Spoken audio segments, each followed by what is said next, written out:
the 20 and out to the 30-yard line. Moving the ball out is Zach Thomas, a man who returned a punt 70 yards for a touchdown in the first meeting between the Broncos and the Raiders at Mile High. John Elway in at quarterback. They're calling this Elway's second season. Number 7 from Stanford, the first player picked. You all know the history of this great prospect from nearby Granada Hills, California. Custon and Poole, the starting runners, they have problems in the backfield due to the Broncos with injuries. Watson comes out wide to the left, Upchurch to the right. The offensive line has tightened up after some rough going early in the season. Has given up a lot of sacks throughout the year, 42. First and 10. Winder in the game now, and he takes the first pitch and goes back for a yard loss as he tried to get to the line of scrimmage. Bob Nelson, an inside linebacker, fills. The front three for the Raiders, Long, Kinlaw, and Elzado. The defensive ends are outstanding. The linebackers experienced and quick, particularly on the right side. Hendricks playing his 208th game consecutively. He's not missed a game since he was in junior high school. Hayes, Watts, Davis, and McElroy, the defensive backs for Oakland, or for the Los Angeles Raiders. That's $5 in the Teddy Nathanson pool. The Raiders probably played more man coverage, Merle, than any team in the league. Second down now and 11 for the Broncos.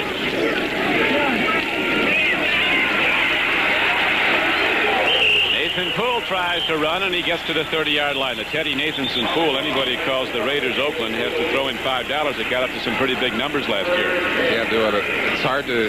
Even some of these players still refer to them that way. Little altercation going on between Lester Hayes and Rick Upchurch on that last play. There's no love lost between these two teams. I don't think it's as bitter a rivalry as the rivalry that the Raiders have with San Diego. But these two teams play each other regularly, part of the same division. And they do not like each other very well. No, they do not. The 47th meeting of these two teams dating all the way back to the American Football League in 1960. Raiders and the Broncos met earlier in the season at Mile High, and the Raiders were predominant that day, winning 22-7.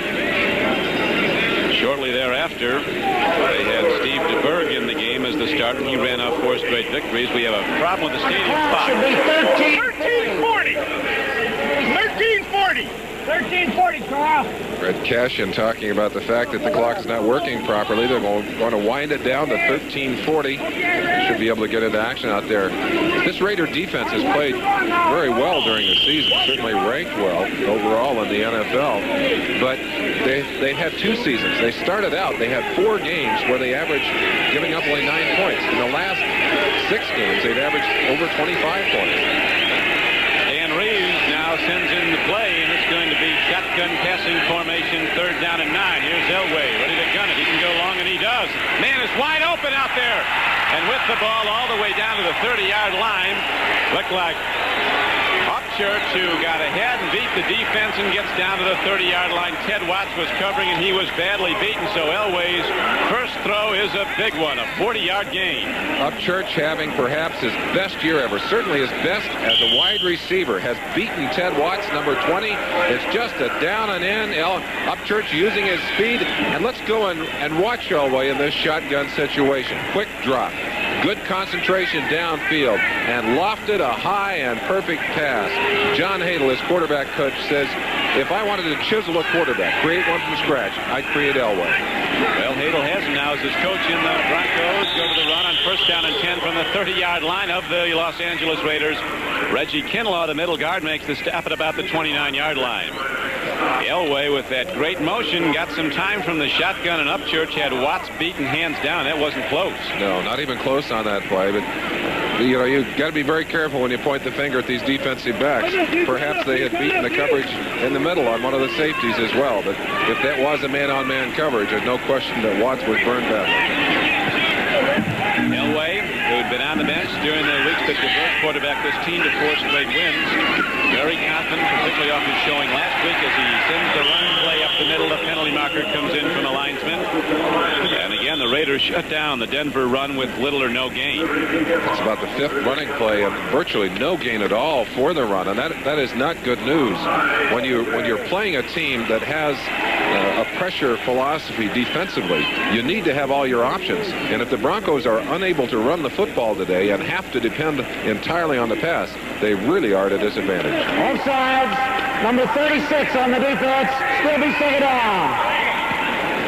Defensive back Davis up that close. Mike Davis, what's he doing offside? Well, they're looking for him. He likes to shoot. And Baltimore's trying to get back in this game with the Steelers. Steelers had a big lead at Baltimore. It's now 17-13 in the third quarter. Second down and 4 after the 5-yard assessment against the Raiders. No score in the first quarter. Elway takes a look, throws a fastball, and again he was looking at Upchurch coming in off the right flank this time. It's now going to be third down and 4 from the 24-yard line of the Raiders. Upchurch, as you saw, going over 10,000 career yards. Very quick.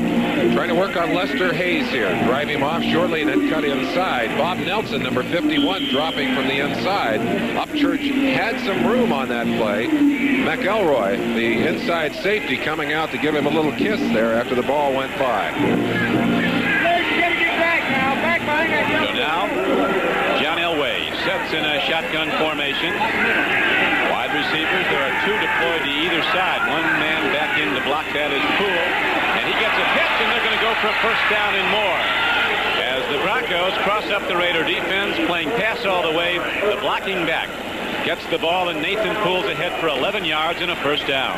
Well, when I said smoke and mirrors, this is the kind of thing you have to anticipate. Little shovel pass. Now, it looks like it's going to be a drop right there. They let the defensive line in, just flip it behind to Nathan Poole, and Poole does a good job of finding a little opening there, running for the first down, still making all of their yardage on the passing game, not on the running game. Nathan Poole spent some time in Canada, and now the pitch back goes to Winder. He cuts back upfield, and the Broncos get some good blocking from the right side. Lanier, the right tackle, Howard, the veteran right guard, Bill Bryant, always a good player at center for the Broncos, and the run is down close to the 10-yard line. A gain of about 5 on the play.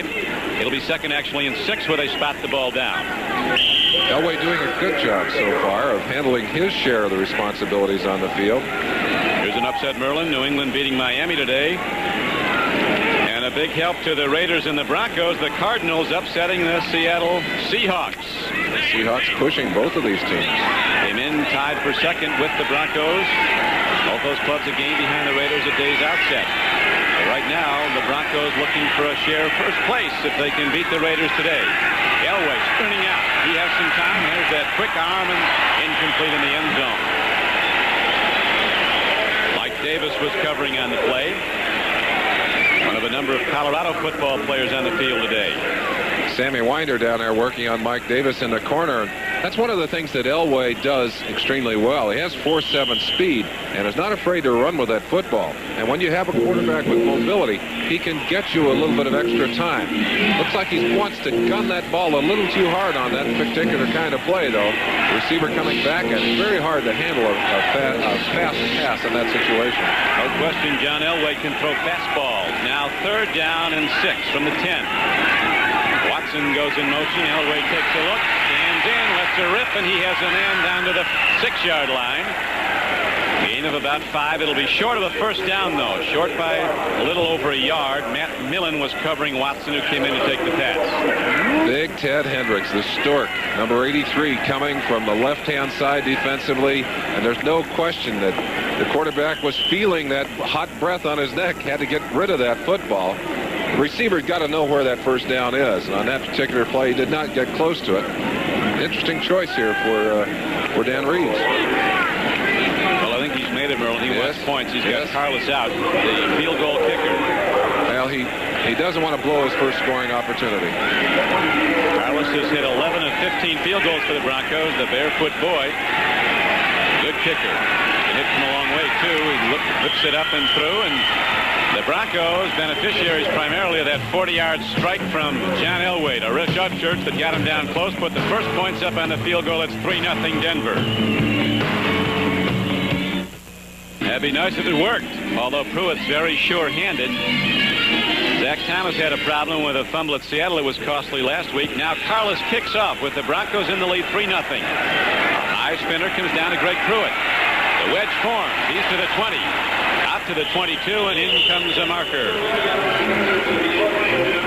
Invariably against the return team, as Greg Pruitt takes it right up the middle, and it's a holding call signaled against the Raiders. So they'll start for the first time here in the first quarter with poor field position as they'll be set back just outside their 10-yard line.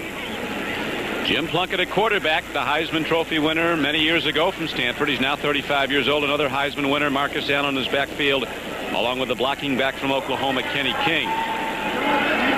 Speed on the flanks, and Malcolm Barnwell and Cliff Branch. Todd Christensen has caught a lot of balls this year, Merlin, 51. And the offensive line, broad-beamed as always in the Raiders system. They get big people. Offensive linemen don't draw many raves. Nobody pays to see them, but the quarterbacks can't live without them, and the Raiders have always had one of the best offensive lines. It is 3-0 Denver. First quarter on a clear, sunny day in Southern California. The Raiders on their home field with a 1st and 10. Plunkett goes to Marcus Allen, a cutback runner from Southern California who broke all records. Here is a Southern California Trojan in his collegiate days. The defensive front of Denver has Chavis, Carter, and Rulon Jones back in and playing well. The linebackers, very good, particularly the consensus All-Pro year after year, Randy Gradishar, 53. The defensive backs, a young player from Southern California, number 49, Dennis Smith, is playing some great football. That's Steve Foley, the free safety you're looking at, another good one. Former college quarterback at Tulane. 2nd down and 8 for the Raiders.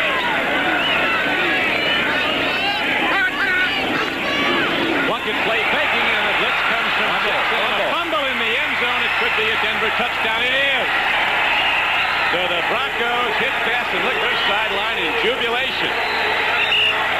Barney Chavis came through after Jackson made the blitz, forced the fumble, and Chavis is on the ball. There's a player down. I don't know if he's fighting for the football or... Marcus Allen is in there fighting for the ball. As Chavis said he had it, and he did. They went in on top of Plunkett, and Plunkett has trouble hanging on to that football. Does not have terribly big hands. And if you can hit him when he's not aware of you, he tends to let that ball go. Jackson gets there as Plunkett is just not even set up yet. Knocks the ball loose. Chavis right there to cover it in the end zone for the 7 points. You talk about a big, big break right there. 2 of those kinds of plays in the Seattle game, and that big loss by the Raiders. And Denver has come right back with it here. Jackson unopposed as he came on the blitz from the right side, and the fumble recovery by Chavis in the end zone. And now Carlos puts up the extra point, and all of a sudden the Denver Broncos open up this game with 8:26 to play in the first quarter. Denver has taken a 10-0 lead over the decidedly favored Los Angeles Raiders. We'll be back with the Broncos kickoff after this. To block him even, and he just sweeps that ball right out of Plunkett's hands. Barney Chavis in to score, and that's the Raiders for a 5-game streak had 28 turnovers. They only had 1 last week. They'd like to eliminate them altogether. They lead the league in fumbles. That was their 18th of the season. Now Pruitt returns the kickoff as he gets to the 15, is swept under by the wave of white on special teams for Denver. So the Broncos jubilant over their early game fortunes here. Early, Elway hit Upchurch with a 40-yard pass, and shortly thereafter Carlos kicked a field goal to make it 3-0. And now the blitz, the subsequent fumble, and the recovery by Chavis. Plunkett comes out, finding himself and the Raiders down 10-0. Well, we mentioned the strength of these 2 defenses being maintained in those defensive units. And, of course, when you get up by 10 points that quickly, you can afford to become even more aggressive. And this Denver defense is highly aggressive anyway. Very quick, and they've really shut down the scoring of the opposition. They're 3rd best in the NFL in keeping point totals of the opponent down. 1st and 10 Raiders with a run right to the middle and right to Marcus Allen, and quick linebackers you're referring to, Merlin, fill those gaps quickly, and there's a knockdown for a gain of only 2 yards. Don Latimer picking that ball up. They would like to have had another one. Final, the Packers upsetting the Vikings at Minneapolis 29-21. And Houston gets off the schneid and beats Detroit 27-17. And so after 10 weeks of losing this year, and how many last year, 5 or so, the Oilers are finally in the win column. Lost 17 in a row coming into today's game. Jim Plunkett with a 2nd down and 8. Kenny King gets the call, looks for room to go, has it for a moment, then gets to the 21 where again he's knocked down. Oh, we got another battle. 50 yards. There it is right there. got people swinging in a couple of different Marcus spots. Allen. That's Marcus Allen. I don't think I've seen him lose his cool like that in a ball game. And the guy he was squaring off with, Steve Foley, is an unlikely opponent. Apparently, we're going to take a look down there after we get the call here from the official. Number 32 of the offense. Unnecessary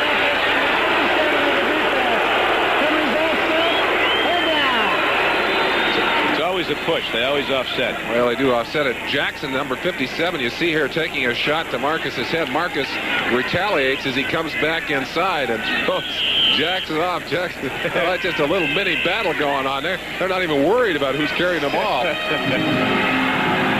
this one is hot early, and it's going to heat up more as it's 3rd down and 5 now for the Raiders.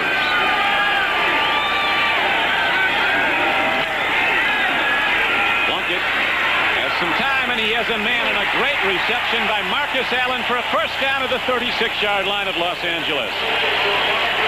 15 yards up into the air goes Marcus Allen and comes down with the ball. He's caught 42 balls this year.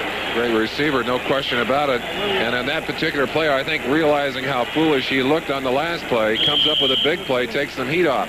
Plunkett doing a good job of finding an opening and a little bit of time in that pocket. That was the key to the play, along with the great catch by Marcus Allen. Another aspect of Marcus Allen's play, Merlin, is the 3 completions in 5 attempts. He doesn't throw often, but 2 have been for touchdowns. A lot of times they'll use it when they're behind. 1st and 10 Raiders. Plunkett wants some more. Swings it out to Marcus Allen. So quick. Loses the defender and gets ahead for a gain of about 9 yards on the play. Great move by Marcus Allen. Steve Foley finally got him out of bounds. We talked about the injuries on the offense of the Denver Broncos. They also have a number of injured linebackers, and we're going to see a lot of 4-man line today, as we did on that play. Louis Wright just taking the bite there. What a great fake by Marcus.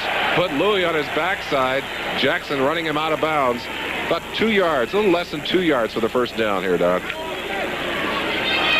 So the Raiders starting to move the ball now. 2nd and 2 coming up. Send 2 wide receivers out to the left, including the very elusive and quick Cliff Branch, who caught 2 touchdown passes in the first meeting at Denver. Plunkett's going long, and he's going to Cliff Branch, who loses the ball at the 36-yard line. Branch going deep, cuts back, but the ball was low. He couldn't hold it. Buffalo railing from a 14-0 deficit. Defeats the New York Jets 24-17, so the Jets are gone if they weren't long ago, and Buffalo's very much in the running. San Diego a surprise leader. That is a surprise. Early in the ball game, San Diego bouncing back and jumping out ahead of Dallas. Well, Dallas always does that. Spots you about 10 or 15. Right. And then hits the go button. The Denver Broncos now deploy their cornerbacks pretty well off the speed on the flanks for the Raiders. 3rd down and 2's coming up. Frank Hawkins in the backfield with Marcus Allen. Hawkins blocks. Plunkett gets time. Cliff Branch is open and loses the ball on a good defensive play by cornerback Mike Harden, number 31. Coach Flores sees his team now come up empty on 3rd down, and the Raiders have to punt the ball. The Denver defense in the earlier game in Denver did a good job of shutting down the Raiders on the running game, and they've done that so far here, forcing Plunkett to go to the air repeatedly. Makes the job easier because then they can concentrate on the pass, as Harden did on that play, shaking it loose from Cliff Branch. Good defensive play. Ray Guy, who hits it a long way. You see his average, one of the best in the league again, ready to punt for the Raiders. I wonder if he's ever kicked barefooted. I don't think that he has. He probably could, though. Now the high punt, a very well done one. Going to angle out of bounds, and nope, hits into the end zone. It'll be a touchback. Very nearly got it down inside, and so a 56-yard punt by Ray Guy carries into the end zone. A touchback, and the Broncos, a surprise 10-0 leader, have the ball when we come back. And the Raiders and the Broncos looking to see if it'll be a 2-way lead in the AFC West at day's end. It would be if Denver wins. Raiders can have a 2-game advantage over their closest competition with just 5 to play if they beat the Broncos. It's 10-0 though right now, Denver.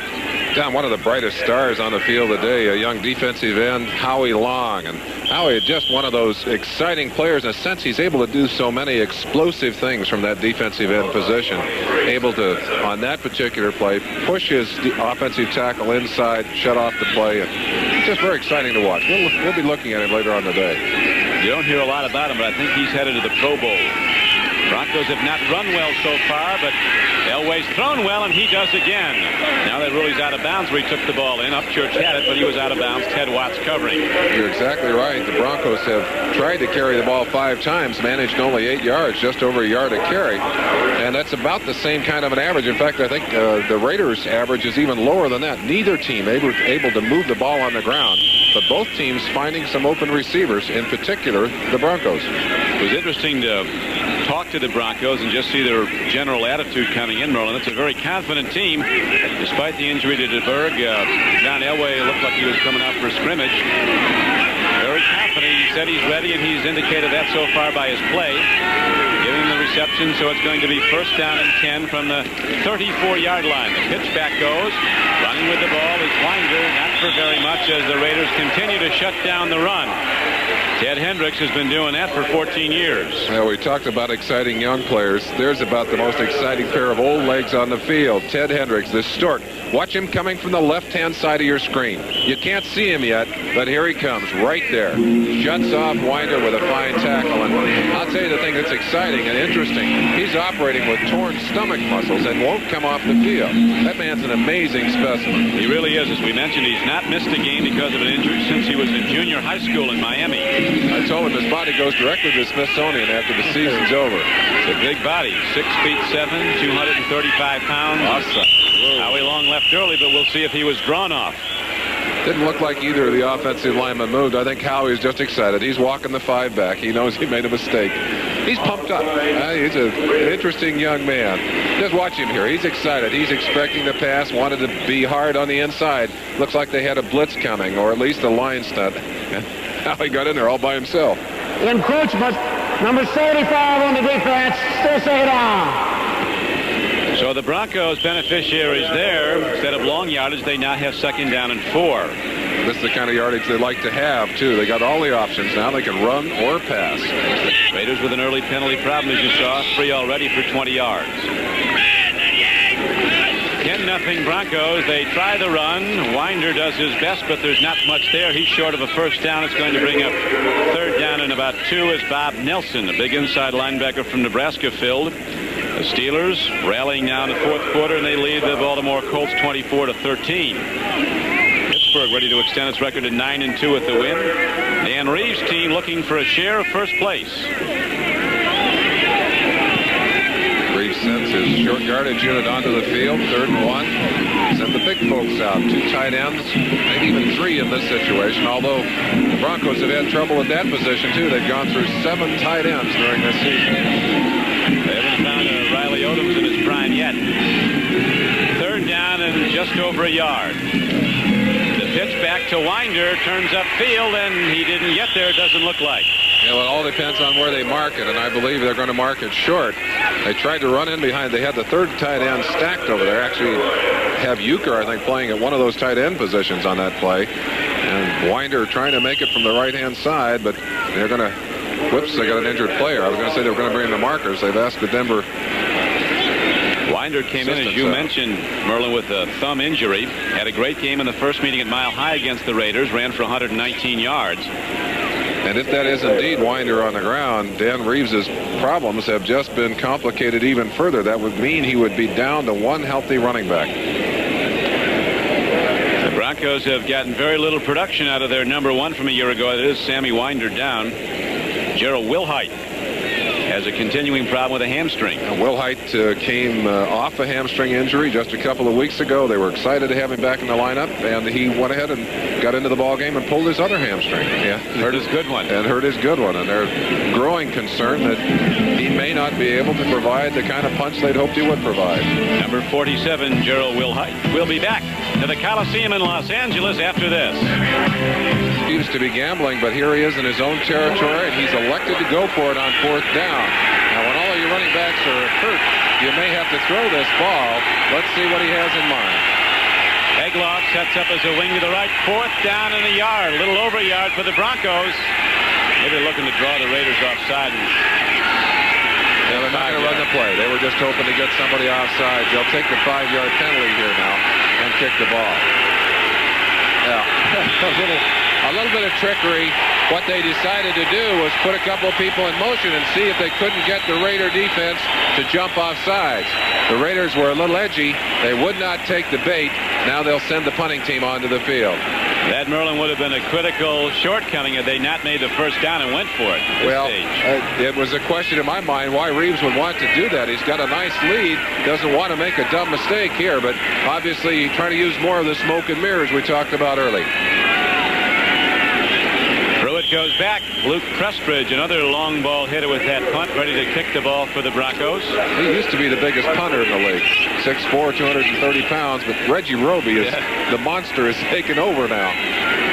Prestridge is still big, though, about 220. He's averaging over 43 yards a punt. Pruitt standing back at the Raider 20, the 19. It's 10-0 Denver with 3:19 to play in the first quarter. 70 degrees, clear and sunny in Los Angeles. Prestridge hits a line drive. This will come back at the Broncos. Pruitt loses one man and another. Hits his own man, but he's still on his feet. To the 35, to the 40, and out to the 42-yard line. Pruitt wanted more, and he almost had a lot more. Ran into his own guy. 44-yard punt, but Greg Pruitt brought it back 24 yards. Tony Caldwell, 57, is the linebacker coming down to block, and he runs flush on right there. Just a head-on collision. Pruitt lucky to keep his balance and find some room. That's a dangerous punt with no hang time. Pruitt doing a good job of getting him back up, getting good field position at the 42-yard line for his offensive unit. Plunkett trots them onto the field. Pruitt saying, hit a guy in a white shirt. He said, hey, I'm one of yours. First and 10 Raiders. They trail in the first quarter 10-0. Malcolm Barnwell comes in motion. Plunkett, the pitch back. Running with the ball is Marcus Allen. And he's across midfield, and he's ahead for 13 yards and a first down. That great change of pace move that all the great ones have. A shift to speed, and Marcus Allen speeds ahead for a first down. Marcus, a gifted back, has not had quite as good a numbers this year, but his role has changed somewhat in this offense. Has had to handle a lot of short yardage work. Well, this is long yardage work, doing what he does best, feeling the holes in that defense, and then accelerating and getting the extra yardage. That's a classic maneuver and fine play by Marcus Allen. He's now run it 3 times for 17 yards. First and 10, and Plunkett takes a look and swings it out. Pruitt has the ball. And he's ahead to the 39-yard line of the Denver Broncos, a gain on that play of 6 yards. So the Raiders come out and start to mix it up and get the ball down for their longest penetration of the game. Major upset at Foxborough and another at Shea Stadium in New York. And there's another at Minneapolis as the Packers beat the favored Vikings. Kansas City beat Cincinnati. Bengals went into that game even though they were on the road with a losing record as the favorite. Chicago Bears haven't won many, but they did today, winning at Soldier Field against the Eagles. Second down and 4 Raiders. Kenny King has a problem. Foley comes up. Gradishar was the first through. Then Foley came up and finished him off. So it's going to be third down and 4. The scores coming in from the Midwest and the East. A very big one for the AFC West and these two teams. Seattle, an upset loser at St. Louis today. Cleveland beats Tampa Bay 20-0. And Houston with its first victory of the season after 17 consecutive losses dating back to last season. Pittsburgh still holding to the 11-point lead at Baltimore in the fourth quarter. San Diego continues to lead the favored Cowboys at Jack Murphy Stadium. Down the coast in San Diego. Third down and 4 Raiders. They trail 10-0 first quarter. Good throw, and Branch will lose one man and gets ahead for a first down. Plunkett still has smoke on the ball, Merlin. He still does, and still knows how to find those open receivers. They're really tickled to have Cliff Branch back. He wanted to play last week. They held him out of that ball game because they were afraid he might tear that hamstring again. You see him here. Look at the deceptiveness. He gets away from this first man, and then he's working on right here on number 45, Steve Wilson. Wilson trying to slip that ball out of his hands, but Branch did a great job of getting the pass and the extra yardage. You don't want to get those Colorado Buffalo fans mad. Branch played not at Oklahoma, but for the Buffaloes in Colorado. Now his 9th year. Here's a pitch back and running with the ball. Running well is Marcus Allen. Starts to go east and west.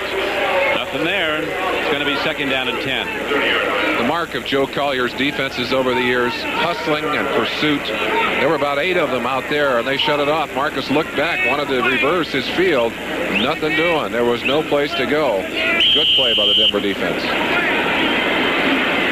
Bronco linebacking core with Jim Ryan, Steve Busick, Randy Gradishar, and Tom Jackson. The biggest single play of this game was Tom Jackson's blitz earlier in the first quarter. He knocked the ball free from Jim Plunkett, knocked it into the end zone where Chavis recovered for a touchdown. And now as the first quarter ends, Jim Plunkett and the Raiders head to the other end of the field, trailing in the game 10-0.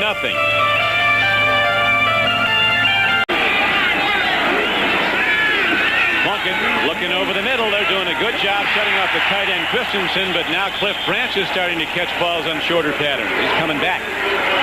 Foley and Harden trying to get over to shut that down, but Branch looping up, finding the open ground, and you have to respect his speed. They'll play him deep here. He drives them off and then just hooks back inside. You notice how Plunkett does not throw the ball on the turn there, does not throw it on the break. He waits until the receiver comes out of that break, and that's one of the ways in which this Raider offense and the Raider passing game in particular differs from other passing games. A lot of passing quarterbacks like to throw on the break. The Raiders encourage their receivers to keep their heads down and drive out of that break, and they'll get the ball 2 or 3 steps later. And they did right there. They have a first down, and here comes Marcus Allen, cutting back, cutting in. Not done till he gets to about the 13-yard line. First down run, good for a gain of 4 or 5 yards. Barney Chavis, who scored the touchdown on the fumble recovery in the end zone, was on the tackle. You see the first quarter numbers. Broncos didn't run the ball well, but they did pass it well, particularly the 40-yarder from Elway to Upchurch that set up a subsequent field goal by Carlos, the first points of the game. It's now 10-0 Broncos. At 18 yards is not impressive unless you remember that the first 4 times they carried the ball, they only got 4 yards. They are starting to run the ball more effectively. Raiders with their deepest threat now. Inside the 15-yard line, Plunkett on 2nd and 6. And he throws the one Jones. Number 75, Don Rulon Jones, coming in from his right defensive end position, and of course that's what the Denver Bronco defense wants to do to Plunkett. They want to harass him, they want to force him to throw the ball before he's ready to throw it. Coming from the right-hand side of your picture, number 75. Plunkett sees him, he knows he's there, he gets the ball off, but I believe that Rulon hit his arm, delivering that ball then instead of toward the receiver, toward the turf. People watching in Utah remember Rulon Jones and a couple of good Olsen brothers from Utah State. He went to a good school, didn't he? And brother Phil in the booth also. He looks big enough to be a player with you and a very good one. Merlin, Phil, and Rulon Jones all from Utah State as Plunkett throws and swings it out of the backfield on 3rd down and 6. Cliff Branch catches another one. He's short of the first down, but he's down to the 10-yard line. And the Raider field goal unit comes out. Chris Barr is the kicker. Broncos talk about the best athlete on their team as being Dennis Smith, number 49, and you saw some of his speed as he stayed stride for stride with Branch on that particular play. That's the kind of play that Branch can kill you with, coming underneath, taking the ball, and using his speed to get the first down. No go there. Barr will try a 3-pointer. Branch now at 3 receptions. The last sets up this field goal attempt from the 19-yard line. It'll be a 29-yard attempt. Barr hits it, 20 long, and he's right there. So the Raiders are on the board with 12:39 to play in the first half. Denver 10, the LA Raiders 3. The Raiders kick off when we come back to the Coliseum. Game on Thanksgiving weekend from Scottsdale, Arizona, right here on NBC Sports. Now the Raiders are on the board on a 29-yard field goal by Chris Barr, who kicks it off and well. Drives the ball into the end zone. Coming out with it is Zach Thomas. He gets to the 19, and that's all as the Raiders special teams play well. Derek Jensen, the captain of the special teams, comes down and makes the stop. Tremendous coverage. That was a good kick deep into the end zone by Barr. Barr has had a short slump middle of the season, and it seems to be out of it completely now. And that's very important. You want your kicker healthy of mind and body as you go into the last half of this season. Chris Barr, very under control, a former Penn State soccer player. His father was the soccer coach there. Brother Matt kicks for the Cleveland Browns after kicking for the championship team for the Steelers. 1st and 10 for Elway and the Broncos from their 19. Sprint out, has to hurry it. What an arm. Downfield, it's a little short, though, as Elway kind of falling back, still gunned it on a line about 25 yards. Upchurch, the intended receiver. Broncos going with 2 tight ends, a single back, and again forced to do that basically because of their injuries in that backfield. Elway just faking the run, and nobody really paid much attention. They did not expect to run, and because of that, no room on the pass. They came with good pressure. He had to throw the ball before he was ready to. That was a long comeback. Upchurch faking the deep pass, trying to break back to the ball, but Elway had to unload it before he was ready. Tough down now for Elway and the Broncos. 2nd down and 10 from their 19. Raider defense digging in. They'll be coming. Elway ready to throw it. No, he's going to go to the run. Here comes Winder looking for room, and there's nothing there. He's shut down for a loss on the play and almost lost the ball. Bob Nelson, 51, with a big play for Los Angeles. The second quarter clock ticking down to 12:10. Ron Egloff, number 85, who's been kind of pressed into full-time responsibility, had been a backup tight end for a long while, coming in to put a little shot on McElroy there. Matt Millen, number 55, in the middle of your screen, one of those linemen who plays linebacker. A little more of the fisticuffs, the frustration, the love or lack of it between these two teams. I think maybe the lack of it and the lack of yardage for Winder. Has run 7 times, has gained only 6 yards after that loss. 3rd and 15. Elway's got to let her go, and he does. Too much on it. Going to Upchurch, and John Elway's jumping up and down. Knew he had an open man farther downfield, but didn't get the ball to him. So the Raiders, trailing by 7 points, are going to get the ball now in relatively good field position as Pruitt drops back to take the punt. On the last play, the Broncos had gone to 1 running back and 4 wide receivers. Problem was that Elway did not have enough time. Alzado bearing down from the right-hand side. Again, he had to throw the ball before he was ready to, and that's the kind of pressure that this Raider defense wants to put on Elway all day long.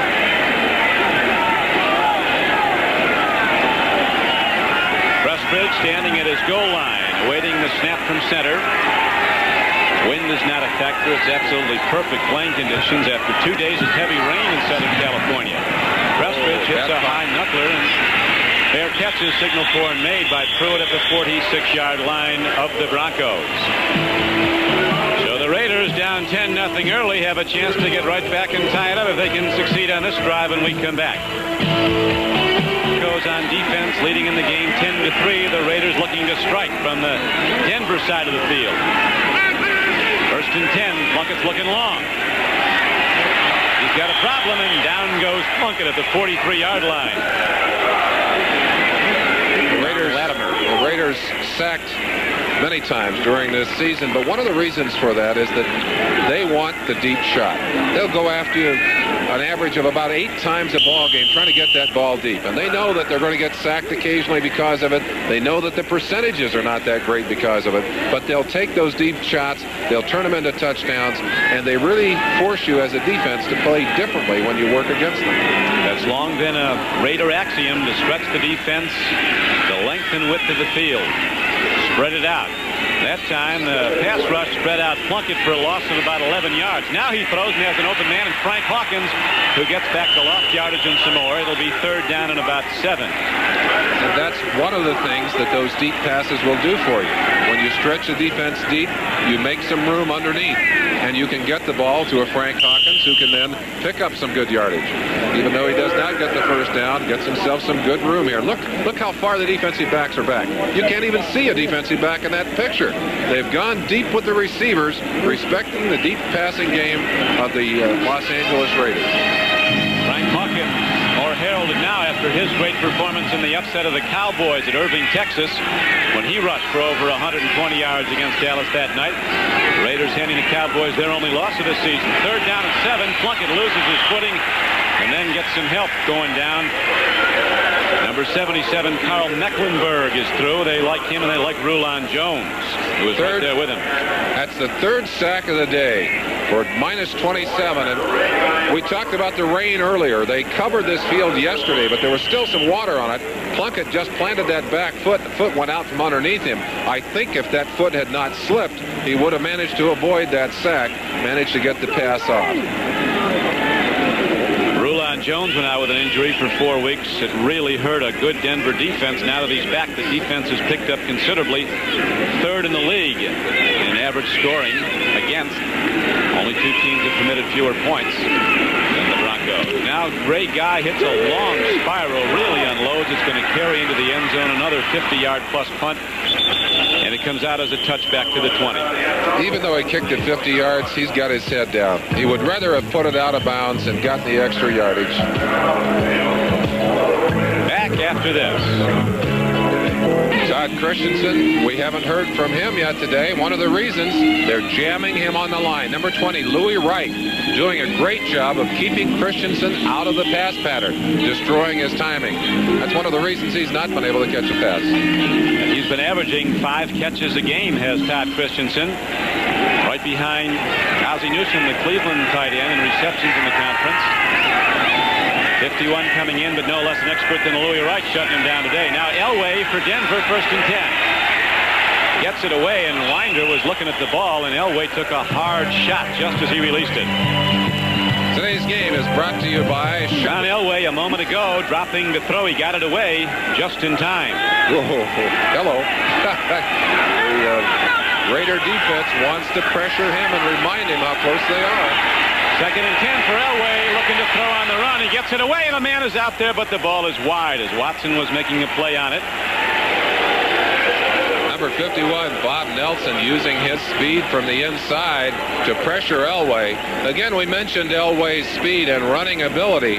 On this particular play, has plenty of time, but his receivers could not get open. He merely fired that ball away and got rid of it. If you remember the shots we showed you in our opening, that's almost how Mark Wilson got hurt. Got on the sideline, lost his footing, trying to push somebody out, went to his shoulder and injured himself. They sure don't want to lose Elway here in this ball game. 2 quarterbacks between them, I think, have about 6 months of professional experience. That's not starting experience. The other quarterback, Merlin, Gary Kubiak, has been on the clipboard all year. He hasn't taken a snap yet in the game. Elway looking to run, and the Raiders get him. So the Broncos will have to punt. Greg Townsend, number 93, busting in from that left defensive end position. This young man is explosive, runs extremely well, really a powerful pass rusher. You'll see him coming in on this play on Elway. Elway sees he's going to have trouble, tries to get up the middle, but Townsend merely adjusts. That's Ken Lanier, number 76, trying to get over to block on him, unable to do so. 43rd sack of a Bronco quarterback. They lead the league in that negative statistic. Now Prestridge ready to hit the ball from inside his 5-yard line. And again, the Raiders will come out with good field position. Knuckleball hit downfield. Pruitt will run this back from the 50. Clip. Man. Yeah. Pruitt is a tough customer, though. He was rocket hit and then still spun away and got ahead. But there is the marker down. And a call is going to go against Los Angeles. It looked like Bob Nelson, perhaps the man who was going to be charged with that. He's coming right down on top of Pruitt. You'll see that Pruitt has no chance here. I believe it is. Oh, no, it's 54. Darrell Byrd. I saw the 4 look like a 1. But Byrd, the man who was charged with that, he was trying to get off. But he just happened to be in the wrong place at the wrong time. The officials will run it off against him. Here's Red Cassius. Illegal use of the hands. Number 54 of the receivers doing the run back. It's 1st down at 10. The Raiders quarterbacks had been sacked. We talked about sacks. There's the play right there. You see Byrd trying to get off of the man right there. Just couldn't get away from it. Pruitt spins away for 7 yards, but it comes back, and the Raiders start out inside their 45-yard line. Back at the Los Angeles Coliseum, Don Criqui with Merlin Olsen. Denver Broncos a surprise 10-3 leader. A beautiful day in Southern California, the kind, Merlin, might make you want to get back out there. Well, I played a lot of games on the floor of this Coliseum. I don't think I ever played on a prettier day than today. And it is indeed the kind of day you want to tape up and go down. I don't know if I want to play, though. Just watch. Well, you probably played more on this field than anybody ever, 15 years. Right now, the Broncos, leading by 7, go to the defense and stuff the run as the Raiders try to push it at the left side of the Denver defense from their 42-yard line. I mentioned a few minutes ago, we were talking about sacks. The Raiders came into this ball game with 41 sacks. They've had 3 today. That gives them 44 sacks that they've given up on the year. They may be the new leaders in the NFL, although we'd have to keep track of all those who were close to that at the beginning of this day. They were close. Pittsburgh was the leader, and right now we pause briefly for station identification. This is the NBC Television Network. This is KCRA-TV, Channel 3, Sacramento. Second down and 9. Plunkett takes a deep look and drops it off. Knockdown made at about the 49-yard line as Gradishar came up on Marcus Allen. That'll bring up third down for Plunkett and the Raider offense. Plunkett now hitting on 7 for 10 of his passes so far in this ball game. A good high percentage, but he has been sacked, as we said, 3 times, which has caused some problems for this Raider offense. Third down coming up. Denver jumped off to a 10-0 lead on a field goal by Carlos and a sack and fumble into the end zone that was recovered by Chavis for the Denver touchdown. Broncos hit on a bar field goal. Here's a throw to Christensen. This time the tight end is open. He has a big gain inside the 35-yard line, an 18-yard pickup, and the Raiders start to challenge. 52 passes on the year for Todd Christensen, and when a player has been that consistent, you're not going to take the football and the action away from him all day. Plunkett doing a good job of getting back and setting up, and that's just a quick flow pass across the middle. Christensen finding plenty of room and getting good yardage before they shut him down. Raiders have a history of taking players that didn't do well with other teams. Christensen was a number 2 draft choice at Dallas, was waived, went to the Giants, was waived there. He's been outstanding. They took him from running back to tight end, and now Marcus Allen cuts back and gets inside the 25-yard line. Running hard, Marcus Allen, who set 9 NCAA records at Southern California on this field, runs it down to the 20 for a Raider first down. The great running backs are a mixture of power, speed, acceleration. Allen showing you his power as he pulls out of an attempted arm tackle from number 57, Tom Jackson. You'll see it on the top of your screen here. Jackson getting good penetration, got a hold of him. Marcus just flips him off with that arm. Now watch the little moves, the little dip and go right there. It's Foley, number 43, who finally gets a hold of him, and several of the other Broncos who close it off, but not until he picked up a big first down. First down it is for the Raiders at the Denver 20. Denver holding to a 10-3 lead, second quarter. Swing pass to Frank Hawkins. The Denver defense, schooled by Joe Collier, one of the best, quickly converges to the ball, a hallmark of Denver's defense. Gradishar says if you don't get in there fast, you're not going to make the tackle. Well, this defense has played well all year, although they did lapse a little bit this last week against Seattle and did not play well against the Bears earlier in the season. But look at how many of the players are there. Randy Gradishar there first, number 53, as he is so often. Bingo. Well, how many? Count them. About a half a dozen of them right on this particular play. Jackson, one of the last to come up. But boy, there's a whole stack of them in there. Marvin knocked somebody right off the screen coming up the block. It's now second down at 5. Pitch back, second back through, and the Raiders go to power football and advance the ball close to a first down. Well, one of the things that the Broncos can't afford to let the Raiders do, and that's to run the ball effectively, because their passing game, if they can run the ball effectively, becomes that much more effective. Another interesting aspect, Merlin, about the Raider organization, Al Davis has always been a proponent of drafting players from winning programs. He figures they bring an attitude in with them that really carries over to professional football. I think that's true, but I think every scouting organization pays heed to that.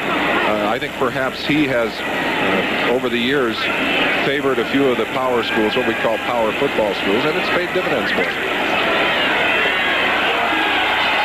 Two tight ends in. Don Hasselbeck, now a Raider, is one tight end. Todd Christensen's the other. 3rd and inches for Los Angeles. Hawkins, he's ahead for a first down. It'll be first and goal for the Raiders from the 37-yard line of Denver with 4:20 to play in the first half. Well, that's where that size advantage will begin to pay off for you.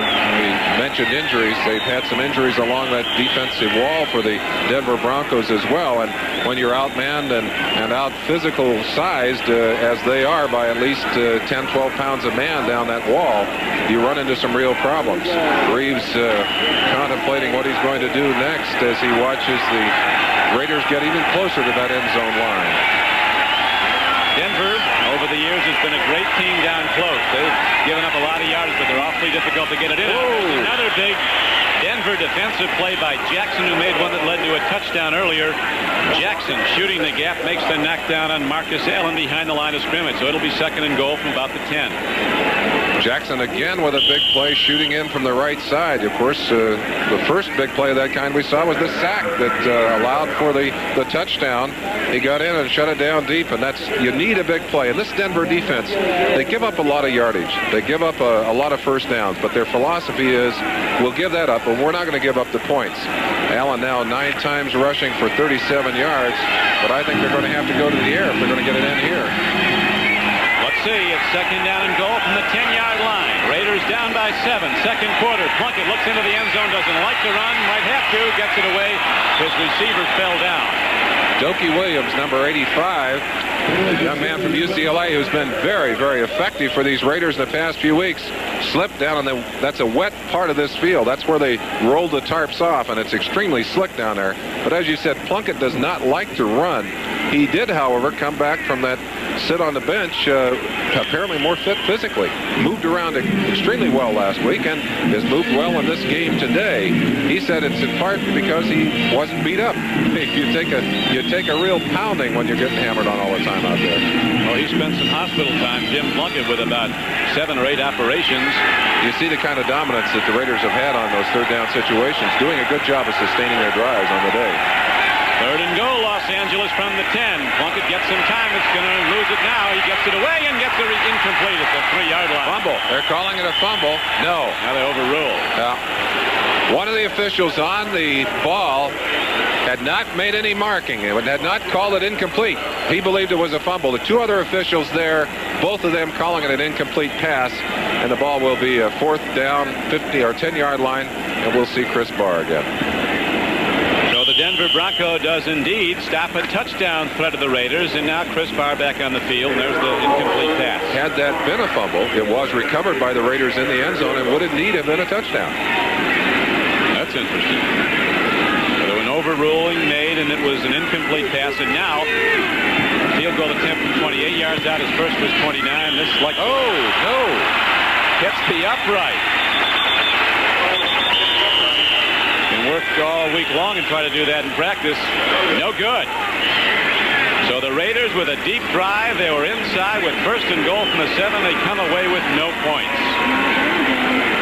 Screen number 49 going up to try and get a piece. Look how high he is in the air.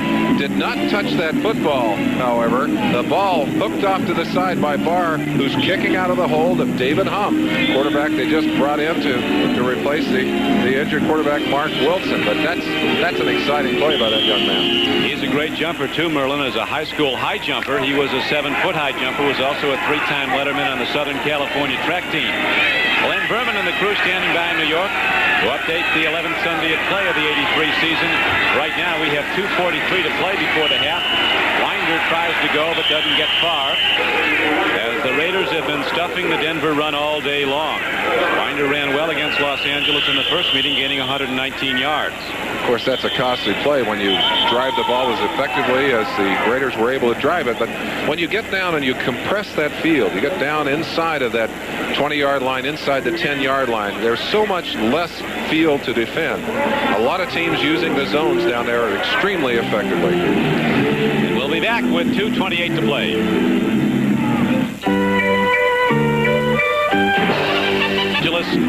The LA Raiders trailing Denver 10-3. Denver has the ball, 2nd down and 9 coming up.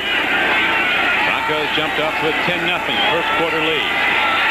Elway stands in, throws hard. Defense is right there, and the call is clean. Mike Davis making the move, and the hit just as the ball came in on Nathan Poole. Don, you mentioned the ineffective running game of the Broncos so far. 6 Sammy Winder has run the ball 8 times and just managed to get 8 yards. Allen, on the other hand, Marcus Allen running for the Raiders, has run 9 times for 37 yards. So a big difference there. Looking at the scoreboard, the 10-3 should be 3-3 without that big turnover and a touchdown by the defense. And, of course, as a defensive player, the defenses control the game, and they're doing it here today. Well, they really have. The defenses have controlled this game, and the year that Denver went to the Super Bowl, they did it with defense. Now Elway stands in, throws a fastball, too much on it. And he shakes his head. I think he knows that he put too much zip on that one. I'm not so sure that Upchurch would have had the first down, even had he been able to catch that football. But when you have that much power, and that, well, I'm sure, even though John Elway showed us a cool exterior today, he's got a lot of emotion pumping out there. This young man had to be totally frustrated by the bad start he got on the season. And Dan Reeves has been quick to admit, I gave him too much to do. I pushed him too hard. It's certainly a much better situation that he comes back to now. Big surprise down the coast, Merlin, with the Chargers leading the Cowboys 14-0 in the first half. Let's see, turning corner there. They get 14-0. Here's a punt now by Prestridge of the Broncos. Again, Pruitt goes back. Tough field this time, but he catches it over the shoulder. Broncos are there. He oozes some and is knocked down at the 40-yard line. 44-yard punt and a 4-yard return with 2:13 to play. Back on John Elway. There's no downside on the guy, really. He's got the great attitude, as does a man who preceded him at Stanford, Jim Plunkett. Elway really has a terrific ability to handle the fame and celebrity that's come with his being the #1 choice and the $5 million man. He certainly does. And I would hope that he would react as well to adversity as Plunkett has. No question.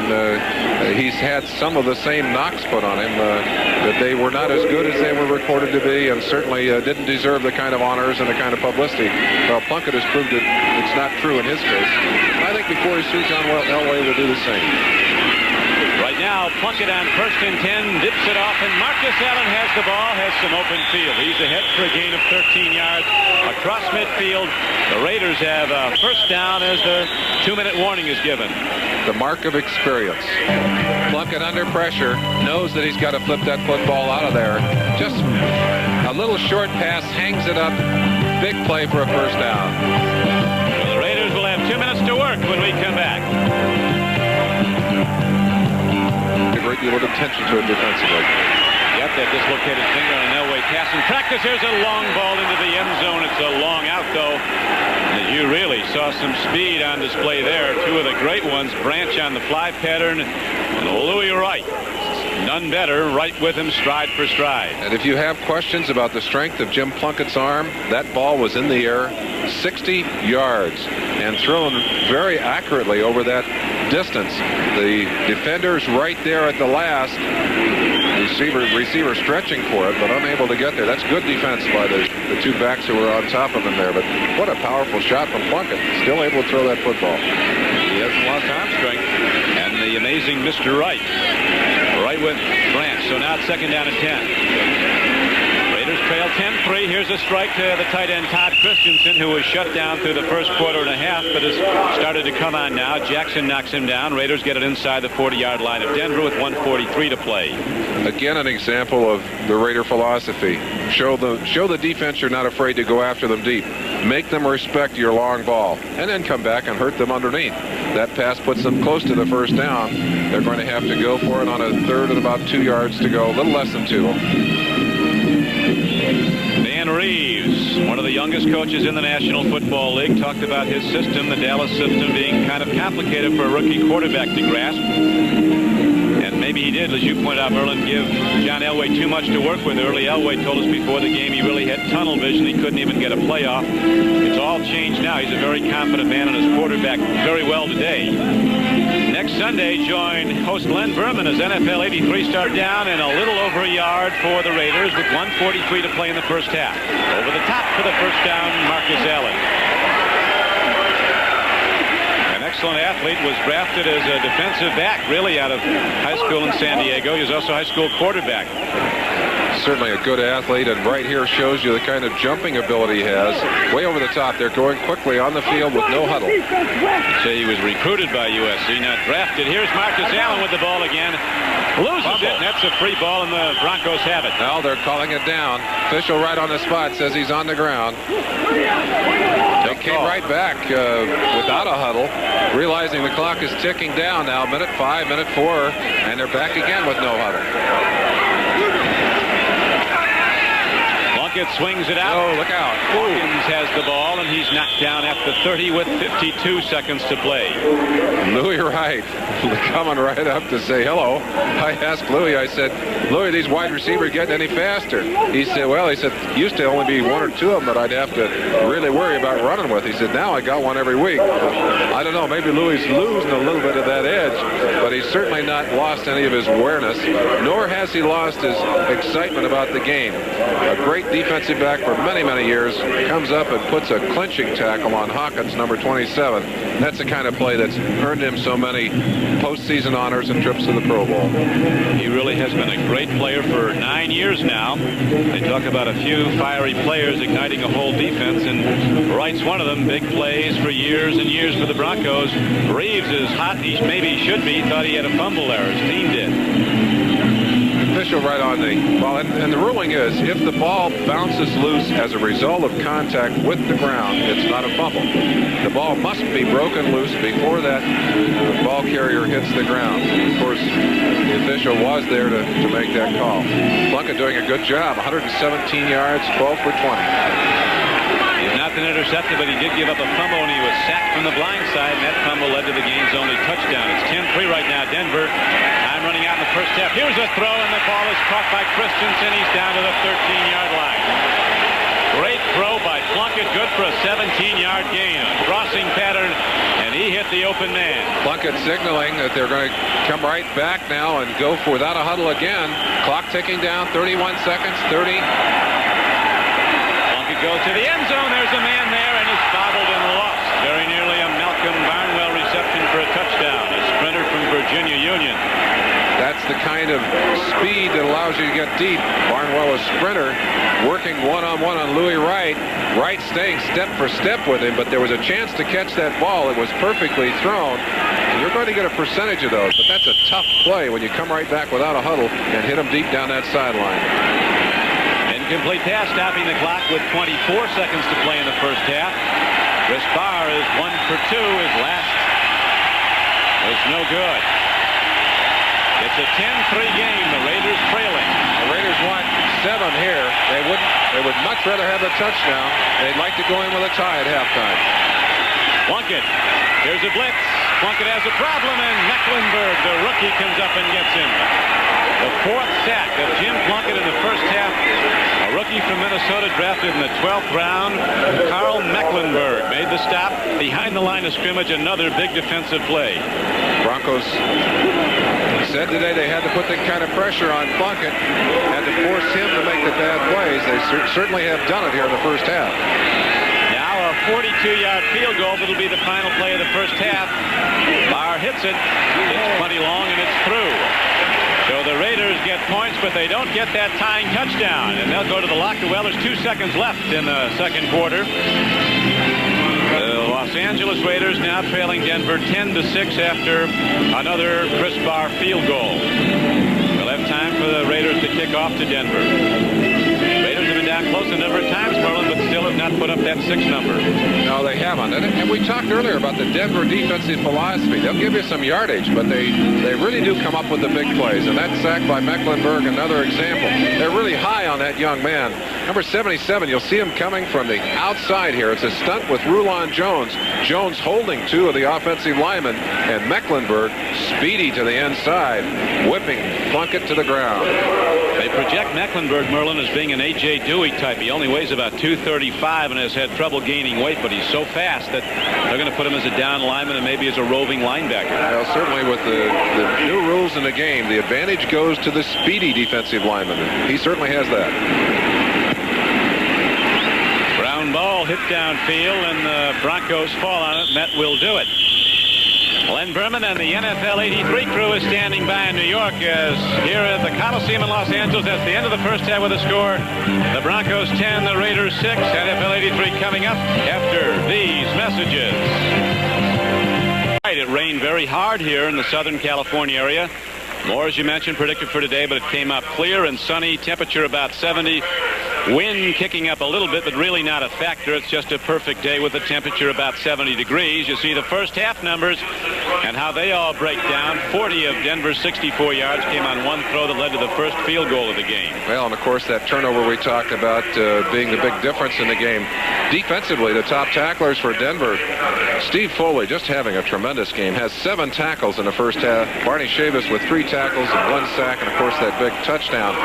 Matt Millen and Ted Hendricks, 2 of the linebackers for the Raiders, have done the most damage for them. Harless hits the ball and hits it well. Back into the end zone goes Pruitt. He'll bring it out. 15 and the 20, and a penalty marker goes down again, which has been a continuing problem for the Raiders today. Penalty markers have been thrown in predominantly against the Los Angeles team. As the Raiders go on offense trailing 10-6. They were down 10-0 in the first quarter of this game. It was Rick Dennison, the linebacker, 55, who was applauding down there. I think perhaps he was the man that was blocked illegally, and they're going to mark it way back inside the 10-yard line. Illegal use of the hands. Number 56 of the receivers doing a run back. It's first down at 10. Linebacker Jeff Barnes blocking on the kick return team for the Raiders called for illegal use of hands. And so the ball is set back inside the 10-yard line of the Raiders. There they'll go on offense from their 8, first and 10. Raiders annually, Merlin, the most penalized team or close to it in the NFL because they're a very aggressive team. They certainly are that. Also, it's a matter of record winning team.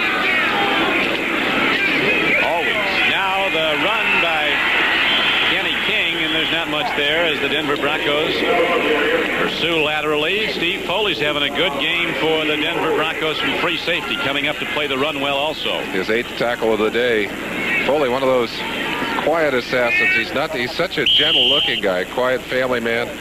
I came from a large family, one of 9, and you mentioned Phil's here today. He's one of 11 children.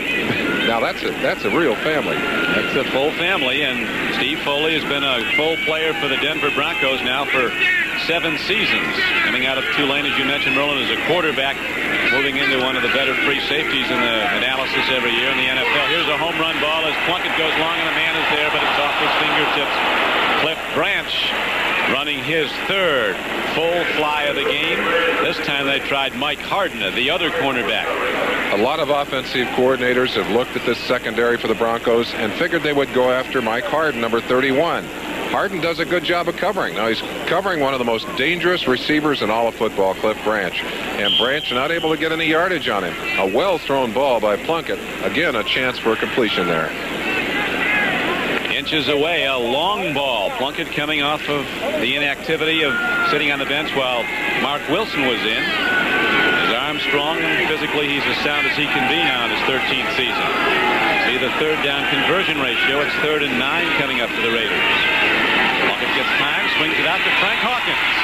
Good play by the Denver defense. Jackson, who's been making them all afternoon, Tom Jackson comes up and stops it. And the Raiders will have to punt, and the Broncos will open with their first possession of the second half with good field position. You get a feeling why Tom Jackson has been voted Denver's most inspirational player in the last 2 seasons. He'll inspire you with plays like that.